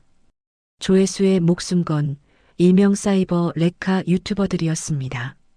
그들은 김지은의 코앞까지 카메라를 들이대며 무례한 질문을 쏟아냈습니다. 한 유튜버가 카메라를 들이밀며 비아냥거리듯 물었습니다. 김지은 씨 맞으시죠?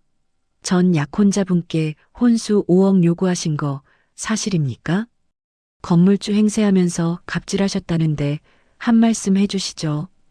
또 다른 유튜버가 김지은의 길을 막으며 소리쳤습니다. 시청자분들이 지금 실시간으로 보고 계십니다. 묵비권 행사하지 마시고 해명해 보세요. 진짜 돈 보고 접근하신 겁니까? 김지은이 떨리는 손으로 얼굴을 가리며 외쳤습니다. 아니에요. 다 거짓말이에요. 비키세요. 제발 비키세요. 하지만 유튜버들은 물러서기는커녕 더욱 집요하게 따라붙었습니다. 그들의 눈에는 진실 따위는 중요하지 않았습니다. 오로지 자극적인 장면을 뽑아내어 조회수를 올리는 것에만 혈안이 되어 있었죠. 김지은은 공포에 질려 식은땀을 흘리며 간신히 인파를 뚫고 회사 로비로 뛰어들어갔습니다. 로비에 들어섰지만 상황은 나아지지 않았습니다. 출근하던 동료 직원들이 삼삼오오 모여 수군거리고 있었습니다. 어제까지만 해도 승진을 축하해 주던 사람들이 이제는 경멸 어린 눈빛으로 김지은을 쳐다보고 있었죠. 동료 직원 한 명이 옆 사람에게 속삭이는 소리가 들렸습니다. 야, 저거 진짜야? 게시판 글 보니까 완전 악질이던데. 어떻게 저러고 회사를 다녀? 그러게 말이야. 사람 겉만 보고 모른다더니. 우리 팀장님 불쌍해서 어쩌냐? 김지은은 귀를 막고 도망치듯 엘리베이터에 탔습니다. 사무실에 도착하자마자 인사팀장이 김지은을 불렀습니다. 인사팀장의 표정은 더없이 싸늘하고 딱딱했습니다. 인사팀장이 서류 봉투를 내밀며 건조하게 말했습니다. 김 팀장, 밖이 시끄럽네. 회사 이미지도 있고 하니 당분간 자택 대기하세요. 징계위원회 열릴 때까지 출근하지 마시고요. 김지은이 억울함에 눈물을 글썽이며 호소했습니다. 팀장님, 저거 다 모함이에요. 저 사람들이 거짓말하는 거라고요. 제가 왜 징계를 받아야 합니까? 인사팀장이 곤란하다는 듯 고개를 저으며 대답했습니다. 진실이 뭐가 중요해? 지금 회사 게시판이 마비될 정도로 항해 글이 올라오고 있어. 일단 여론이 잠잠해질 때까지 쉬고 있어. 이건 명령이야. 결국 김지은은 짐도 제대로 챙기지 못한 채 회사 뒷문으로 쫓겨나듯 빠져나와야 했습니다. 택시를 타고 집으로 돌아오는 길, 김지은은 핸드폰으로 인터넷을 켰습니다. 실시간 검색어 순위에 자신의 이름과 회사 이름이 오르내리고 있었습니다. 최영자가 올린 글은 조회수 100만을 넘기며 각종 커뮤니티로 퍼져나가고 있었죠. 댓글창은 차마 눈뜨고 볼 수 없을 만큼 참담했습니다. 와, 관상은 과학이라더니 얼굴 보니까 딱 꽃뱀상이네. 저런 여자는 사회에서 매장시켜야 함. 신상 털어서 아예 못 살게 만들어야 한다. 건물주 엄마, 웃기고 있네. 사기꾼 집안이구만. 김지은은 핸드폰을 끄고 무릎에 얼굴을 묻은 채 오열했습니다. 세상 모든 사람들이 자신을 향해 돌을 던지는 것만 같았습니다. 그 시각 한명숙의 상황도 좋지 않았습니다. 그녀의 건물 앞에도 최영자가 돈을 주고 고용한 용역들이 몰려와 난동을 부리고 있었기 때문입니다. 용역들이 건물 입구에 날달걀을 던지며 소란을 피웠습니다. 악덕 건물주 한명숙은 각성하라. 세입자 피 빨아먹는 흡혈귀. 보증금 떼먹고 도망가냐? 나와서 사죄해라. 건물 유리에 깨진 달걀이 흘러내리고 밀가루가 날렸습니다. 세입자들이 불안해하며 관리실로 항해 전화를 걸어왔습니다. 하지만 한명숙은 집무실 블라인드 뒤에서 이 모든 광경을 차갑게 지켜보고 있었습니다.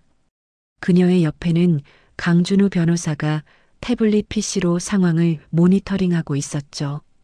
한명숙이 흔들림 없는 목소리로 물었습니다. 변호사님, 증거 수집은 잘 되고 있나요? 강준우가 고개를 끄덕이며 차분하게 대답했습니다. 네, 회장님. 건물 CCTV에 얼굴들 다 찍혔고요. 인터넷 게시글, 댓글들 PDF 따서 체증 완료했습니다. 명예훼손, 업무방해, 모욕죄. 혐의는 차고 넘칩니다. 한명숙이 입술을 굳게 다물며 낮게 은조렸습니다. 아직이야. 저것들이 더 날뛰게 놔둬. 확실한 한 방이 필요해. 제 발로 지옥불에 뛰어들 때까지. 한편 근처 모텔방을 잡고 작전 본부로 쓰고 있는 최영자와 박민호는 축제 분위기였습니다. 박민호는 인터넷 라이브 방송을 준비하며 붕대를 머리에 감고 있었습니다. 가짜 환자 코스프레를 하기 위해서였죠. 박민호가 거울을 보며 낄낄거렸습니다. 엄마, 나 어때? 좀 불쌍해 보여? 아까 댓글 보니까 나보고 힘내라고 난리 났던데. 최영자가 박민호의 옷매무새를 헝클어뜨리며 맞장구를 쳤습니다. 그래, 아주 딱이야. 방송 켜면 눈물 좀 짜내고. 알았지? 사람들이 후원금 팍팍 쏘게 만들어. 방송이 시작되자 박민호의 표정이 순식간에 비련의 남주인공으로 돌변했습니다.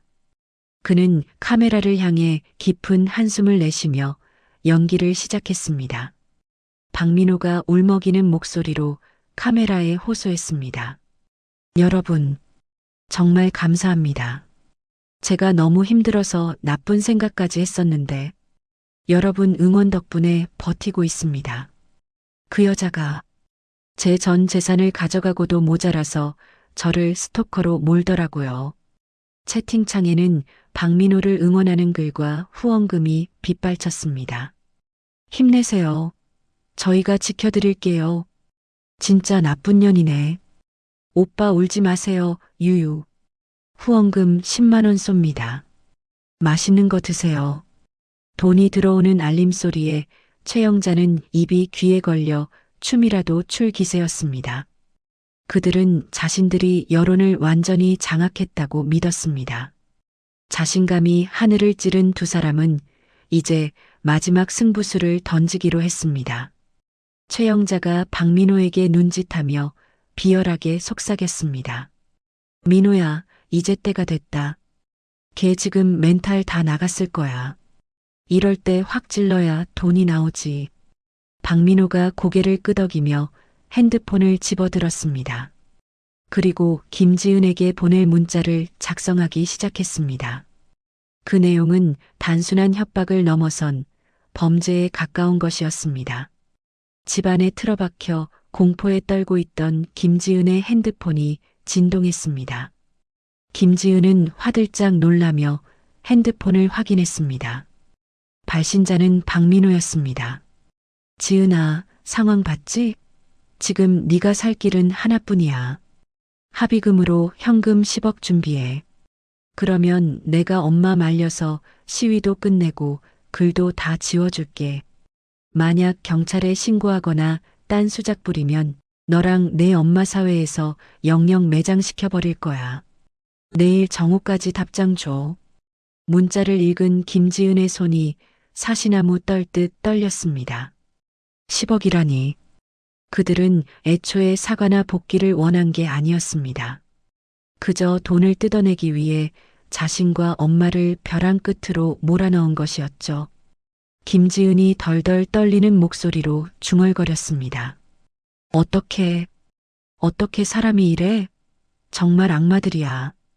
두려움에 숨조차 쉬기 힘들었지만 김지은은 본능적으로 엄마를 찾았습니다. 이대로 무너질 수는 없었습니다. 김지은은 떨리는 손가락으로 한명숙의 번호를 눌렀습니다. 신호음이 가는 시간이 억겁처럼 느껴졌습니다. 여보세요? 지은이니? 한명숙의 침착한 목소리가 들려오자 참았던 눈물이 왈칵 쏟아졌습니다. 김지은이 울음을 터뜨리며 외쳤습니다. 엄마, 흑흑, 엄마 어떡해. 저 사람들이 돈 내놓으래. 10억 안 주면 우리 다 죽여버리겠대. 나 무서워 죽겠어. 수화기 너머에서 잠시 침묵이 흘렀습니다. 하지만 그것은 당황의 침묵이 아니었습니다. 한명숙이 기다리고 기다리던 순간이 온 것에 대한 폭풍전야의 고요함이었죠. 한명숙이 낮지만 힘 있는 목소리로 말했습니다. 울지 마라, 지은아. 뚝 그쳐. 김지은이 훌쩍거리며 물었습니다. 엄마. 한명숙의 입가에 서늘한 미소가 번졌습니다. 그녀는 책상 위에 놓인 녹음기를 끄며 확신에 찬 어조로 말했습니다. 한명숙이 단호하게 선언했습니다. 드디어 걸려들었구나. 그 문자 절대 지우지 말고 캡처해놔. 엄마가 기다리던 게 바로 그거야. 김지은이 어리둥절하여 되물었습니다. 그게 무슨 말이야? 기다렸다니? 한명숙이 강준우 변호사에게 눈짓을 보내며 통화를 이어갔습니다. 공갈 협박, 그것도 10억이나 요구했으니 이건 특수공갈 미수야. 이제 명예훼손 따위랑은 차원이 다른 죄가 되는 거지. 놈들이 제 무덤을 아주 깊게 팠어. 강준우가 고개를 끄덕이며 경찰서장에게 전화를 걸 준비를 했습니다. 한명숙은 딸을 안심시키며 마지막 지시를 내렸습니다. 한명숙이 부드럽지만 강한 어조로 말했습니다. 지은아, 이제 숨어 있을 필요 없다. 눈물 닦고 일어나. 내일 아침 네가 직접 저놈들 가면을 벗겨버리러 가자. 엄마랑 도연이가 다 준비해놨다. 김지은은 엄마의 목소리에서 느껴지는 엄청난 에너지에 저절로 눈물을 닦았습니다. 두려움은 어느새 사라지고 가슴 깊은 곳에서 뜨거운 용기가 솟아올랐습니다. 김지은이 주먹을 꽉 쥐며 대답했습니다. 응, 엄마. 나 할 수 있어. 저 사람들 절대 용서 안 해. 창밖에는 여전히 비가 내리고 있었지만 김지은의 눈빛은 비개인 뒤에 하늘처럼 맑고 또렷하게 빛났습니다. 반격의 시간은 다가오고 있었고 덫에 걸린 짐승들은 자신들의 최후를 모른 채 샴페인을 터뜨리고 있었습니다. 내일 모든 진실이 세상에 드러날 것입니다. 다음 날 오후 2시 하늘은 여전히 잔뜩 흐린 채 금방이라도 비를 쏟아낼 듯 무거웠습니다. 김지은의 회사 앞은 최영자가 고용한 시위대와 구경꾼들 그리고 유튜버들로 인산인해를 이루고 있었습니다. 그들은 마치 축제라도 벌어진 것처럼 꽹과리를 치고 확성기를 틀어대며 소란을 피웠습니다. 최영자는 돗자리를 깔고 앉아 컵라면을 먹으며 지나가는 사람들에게 김지은을 욕하는 전단지를 나눠주고 있었습니다. 최영자가 전단지를 흔들며 목청을 높였습니다. 아이고, 내 팔자야. 꽃뱀한테 물려서 집안이 풍비박산 났어요. 여러분, 저 좀 도와주세요. 박민호는 옆에서 붕대를 고쳐 매며 핸드폰으로 라이브 방송 댓글을 확인하고 있었습니다. 그의 입가에는 감출 수 없는 미소가 번져 있었습니다. 아마도 지은이 겁을 먹고 돈을 보낼 거라 확신하고 있는 모양이었습니다. 박민호가 킬킬거리며 최영자에게 속삭였습니다. 엄마, 조금만 더 버티면 돼. 걔 지금 쫄아서 연락 올 때가 됐는데 10억 들어오면 뭐부터 살까? 최영자가 김칫국을 마시며 맞장구를 쳤습니다.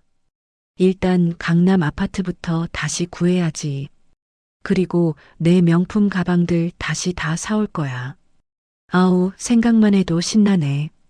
그때였습니다.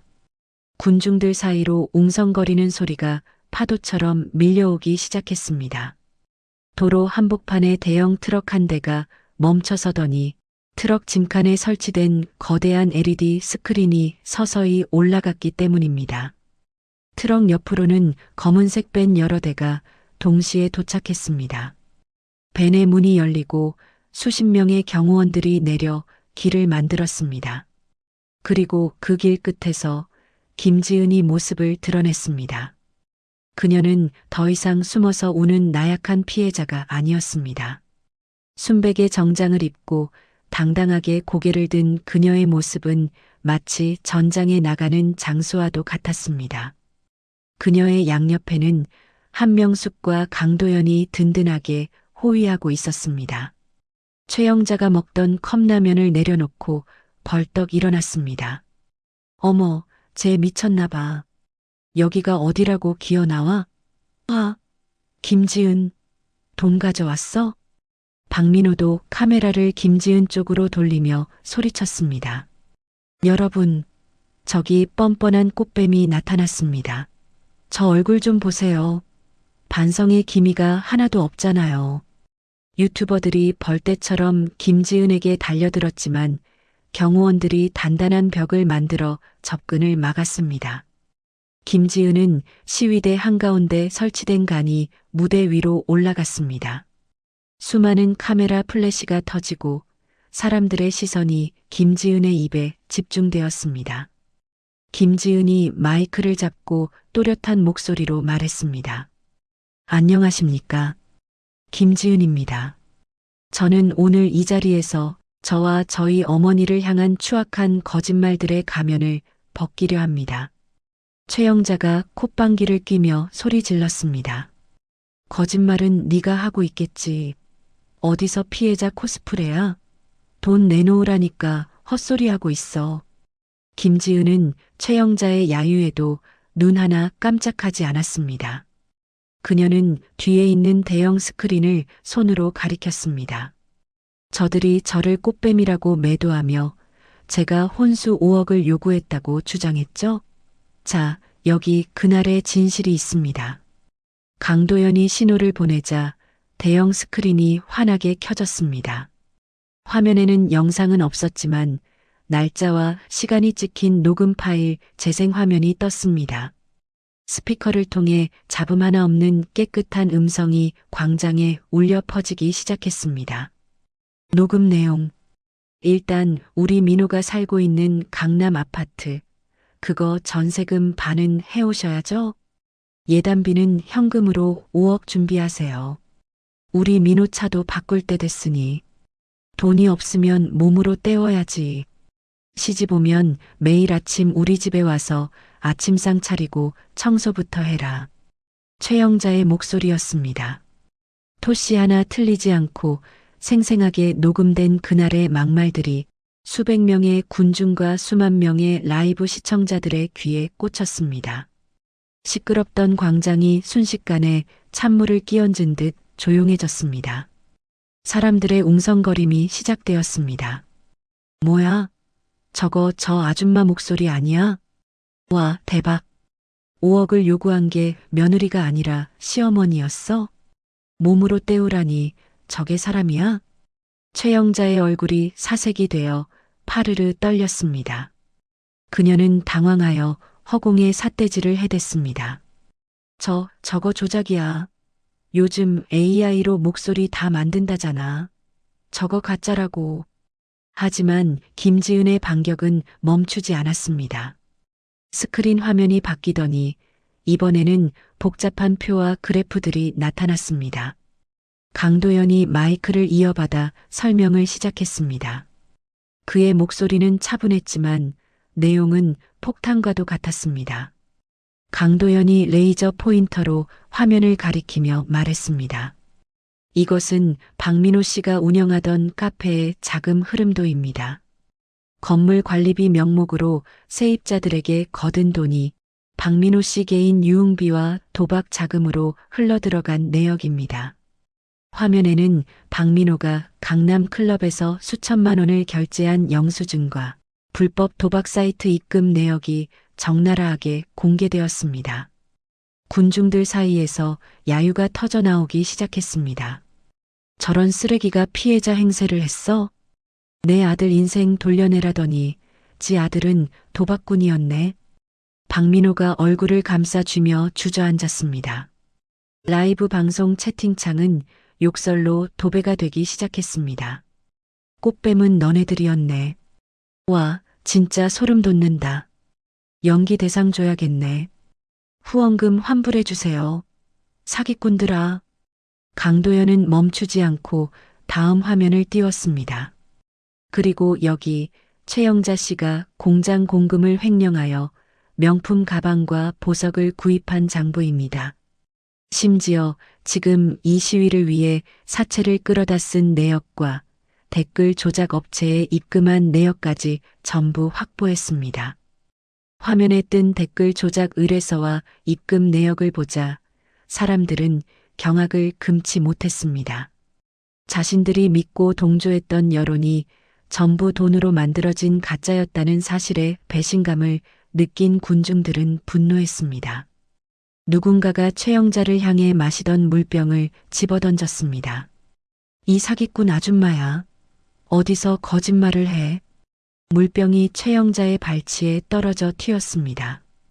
최영자는 돗자리 위에서 벌벌 떨며 뒷걸음질 쳤습니다. 아니야. 이거 다 모함이야.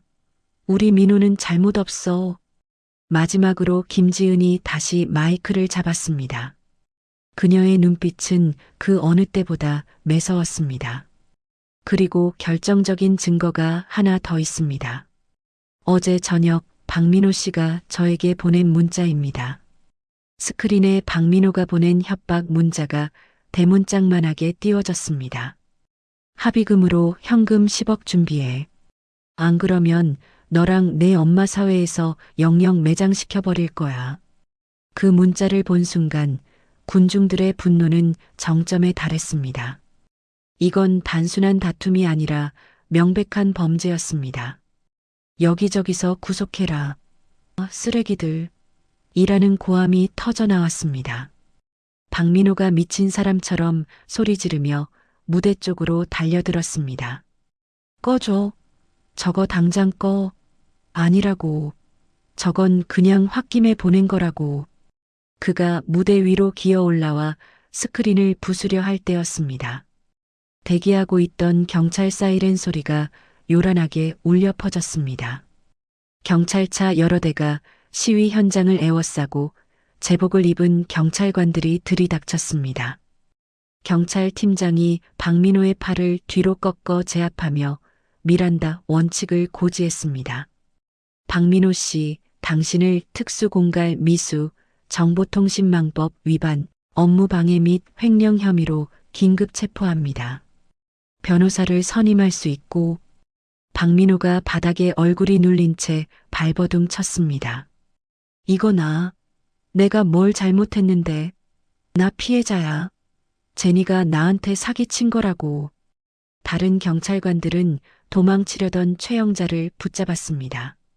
최영자는 경찰관의 옷깃을 잡고 늘어지며 발악했습니다. 이거 내가 누군지 알아? 감히 누구 몸에 손을 대. 이거 인권 침해야. 경찰관이 단호하게 수갑을 채우며 말했습니다. 최영자 씨, 당신도 허위사실 유포에 의한 명예훼손, 모욕, 공금 횡령 혐의로 체포합니다. 얌전히 따라오세요. 철커덕. 차가운 금속음과 함께 최영자의 손목에 수갑이 채워졌습니다. 그녀가 그토록 자랑하던 명품 팔찌 대신 은색 수갑이 그녀의 몰락을 증명하고 있었죠. 군중들은 그 장면을 핸드폰으로 찍으며 환호했습니다. 한명숙은 무대 아래에서 강준우 변호사와 함께 그 모습을 지켜보고 있었습니다. 그녀의 표정은 차분했지만 눈가에는 맺힌 한을 푼 듯한 후련함이 서려 있었습니다. 한명숙이 강준우에게 조용히 말했습니다. 변호사님, 저 사람들 죗값 하나도 빠짐없이 다 치르게 해주세요. 합의는 절대 없습니다. 강준우가 고개를 숙이며 대답했습니다. 걱정 마십시오, 회장님. 대한민국 법이 얼마나 무서운지 뼈저리게 느끼게 해드리겠습니다. 경찰차에 끌려가던 박민호가 김지은을 발견하고 애원하기 시작했습니다.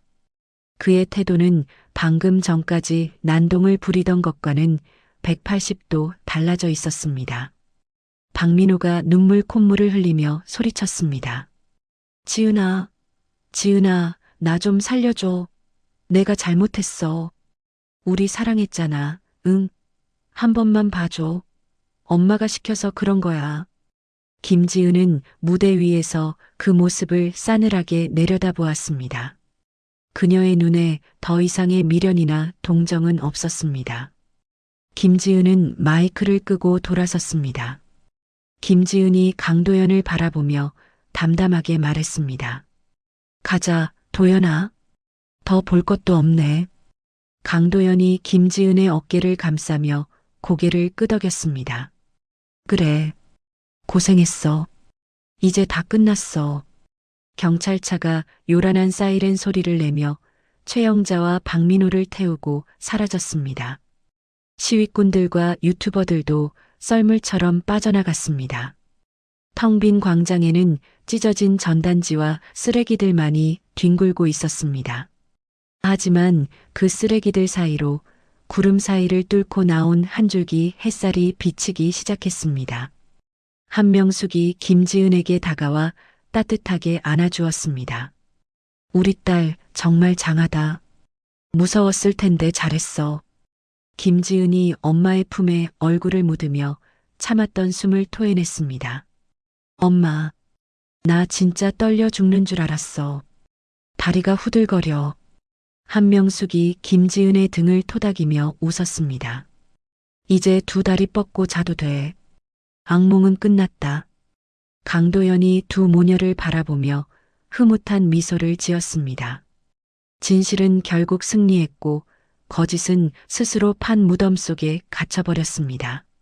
세 사람은 서로를 마주보며 환하게 웃었습니다. 그 웃음은 그동안의 시련을 씻어내는 가장 아름답고 눈부신 승리의 미소였습니다. 계절은 어느덧 뜨거웠던 여름을 지나 선선한 바람이 부는 가을로 접어들었습니다. 서울의 거리에는 노랗게 물든 은행잎들이 바람에 흩날리고 있었습니다. 도심 한복판에 위치한 대형 전광판에서는 저녁 뉴스가 흘러나오고 있었습니다. 지나가던 사람들이 발걸음을 멈추고 뉴스 화면을 올려다보며 혀를 찼습니다.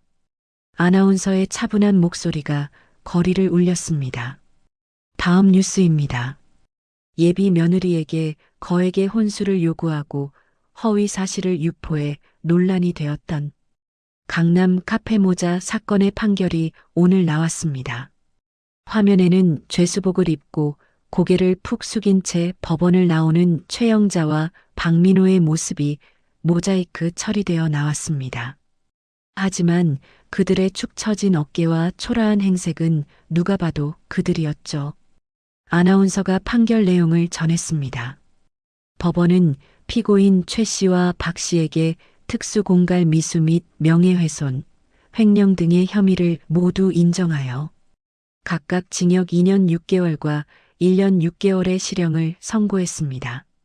또한 피해자에게 청구된 손해배상금을 갚기 위해 이들의 남은 재산은 모두 강제 경매에 붙여졌습니다.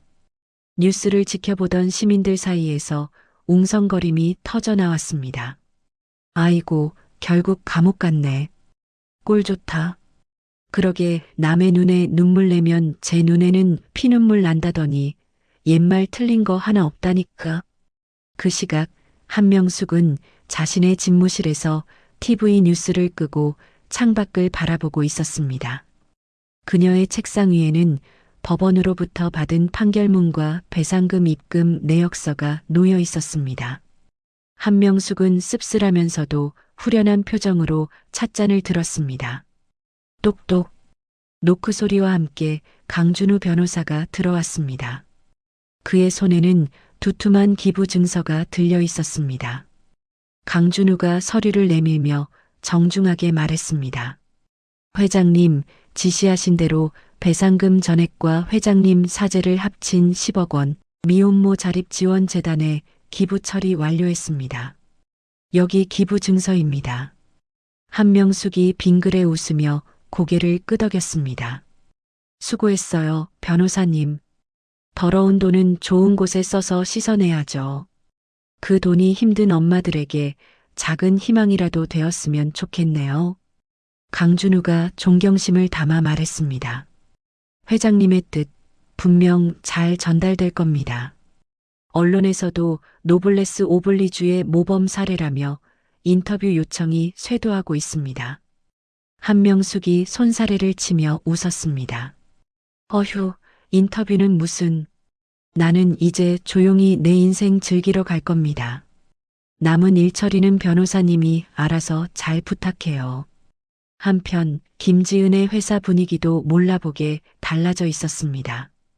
김지은은 이제 최연소 홍보이사라는 명패가 놓인 개인 집무실에서 업무를 보고 있었습니다.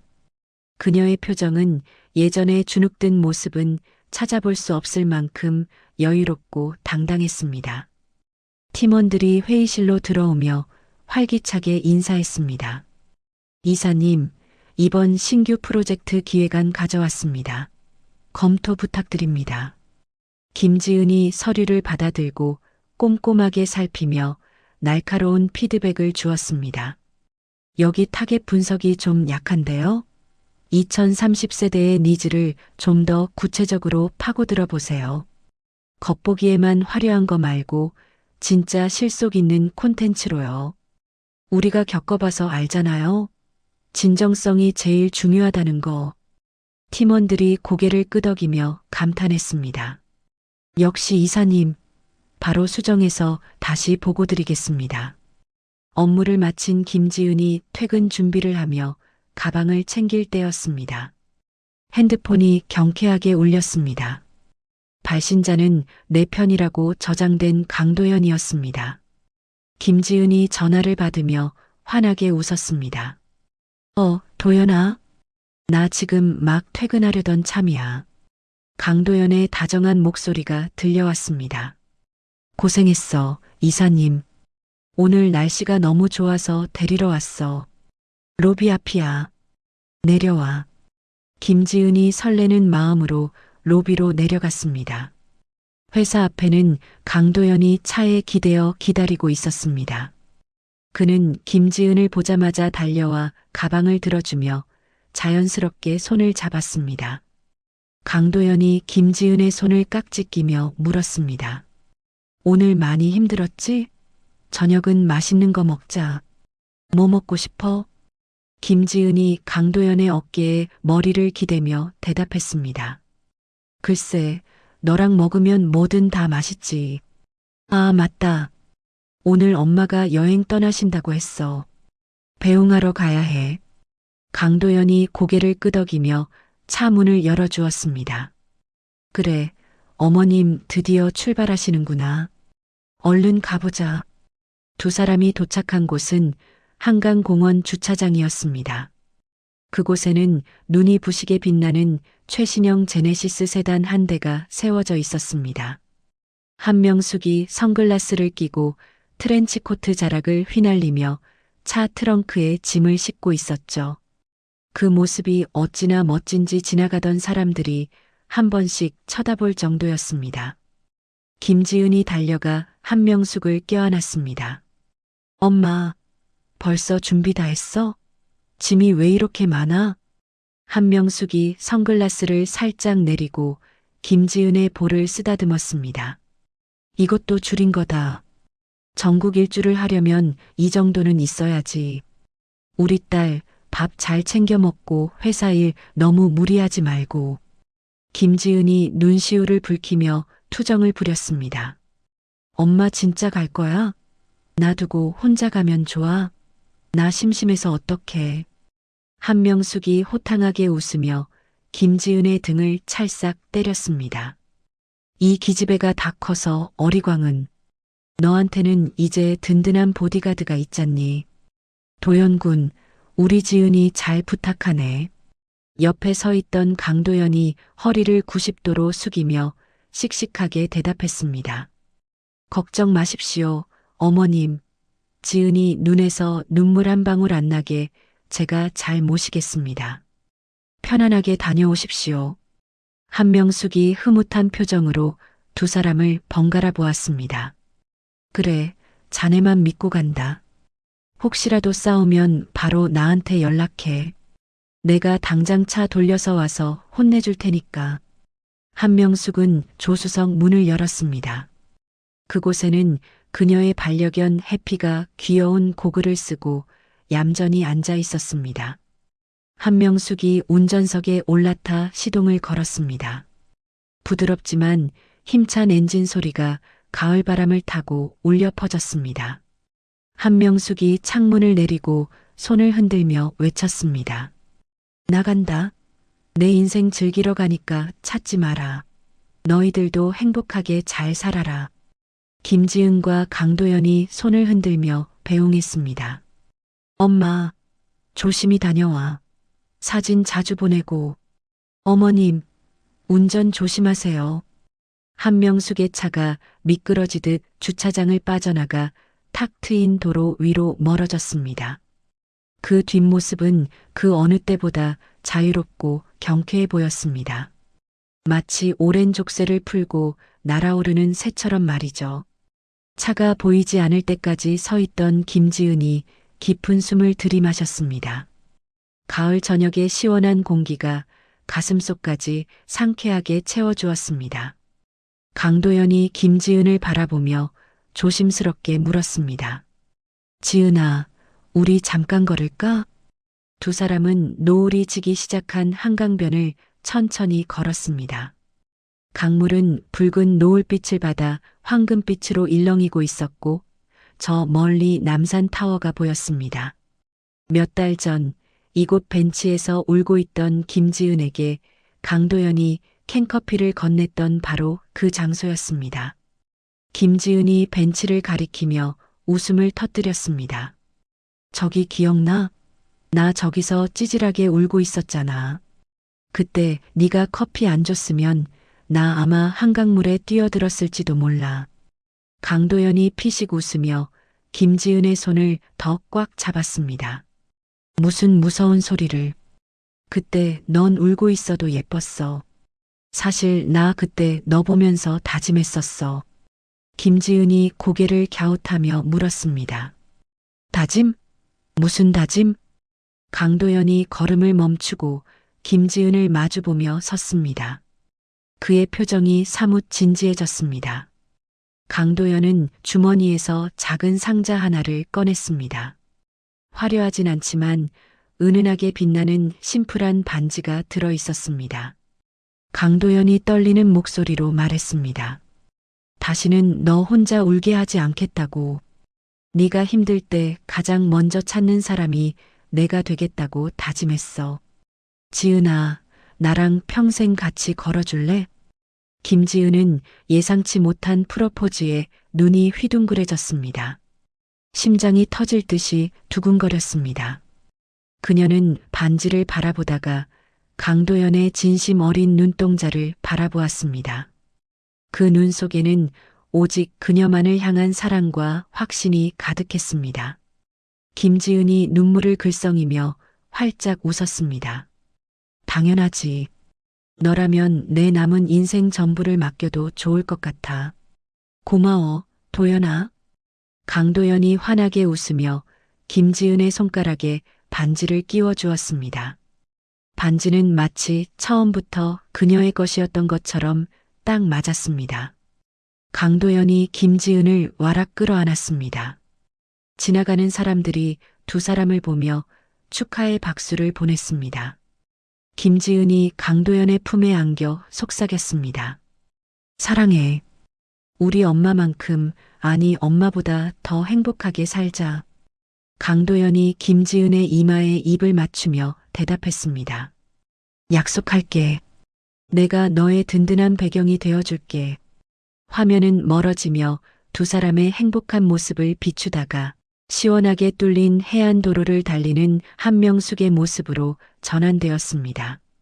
한명숙은 창문을 활짝 열고 바닷바람을 맞으며 라디오에서 나오는 노래를 흥얼거리고 있었습니다. 그녀의 얼굴에는 그 어떤 근심도 걱정도 없는 평온함만이 가득했습니다. 한명숙의 독백이 내레이션으로 깔렸습니다. 사람들은 겉모습만 보고 판단하곤 하죠. 좋은 차, 비싼 옷, 화려한 보석. 하지만 진짜 품격은 그런 껍데기에서 나오는 게 아닙니다. 내 소중한 사람을 지킬 줄 아는 용기, 잘못된 것을 바로잡는 결단력, 그리고 스스로 당당하게 설 줄 아는 마음. 그게 진짜 명품 아닐까요? 한명숙이 백미러를 보며 윙크를 날렸습니다. 인생, 아직 즐길 날이 더 많이 남았습니다. 여러분도 부디 껍데기보단 알맹이가 꽉 찬 인생 사시길 바랍니다. 노을 지는 바다를 배경으로 질주하는 한명숙의 차 위로 끝이라는 자막이 떠오르며 화면이 서서히 어두워졌습니다. 하지만 그 어둠은 끝이 아니라 그들의 빛나는 미래를 위한 새로운 시작을 알리는 듯 포근하고 따뜻했습니다. 오늘의 이야기 어떠셨나요? 겉모습만 보고 사람을 판단하던 이들이 결국 자신의 욕심에 걸려 넘어지는 모습을 보며 속이 시원해지셨기를 바랍니다. 진정한 가치는 화려한 포장이 아니라 그 사람의 마음과 행동에 있다는 것을 다시 한번 깨닫게 되는 시간이었습니다. 우리의 주인공 지은 씨와 현명한 어머니 명숙 씨처럼 여러분의 삶에도 언제나 당당함과 지혜가 함께하기를 응원합니다. 혹시 지금 힘든 시기를 겪고 계신 분이 있다면 이 이야기 속 주인공들처럼 반드시 좋은 날이 올 거라고 믿으셨으면 좋겠습니다. 추운 겨울이 지나면 반드시 따뜻한 봄이 오듯 여러분의 인생에도 곧 꽃피는 봄날이 찾아올 테니까요. 이야기를 끝까지 들어주신 분이 계시다면 잘 들었다고 댓글 하나만 남겨주세요. 지금까지 똑순이 사랑방이었습니다. 감사합니다.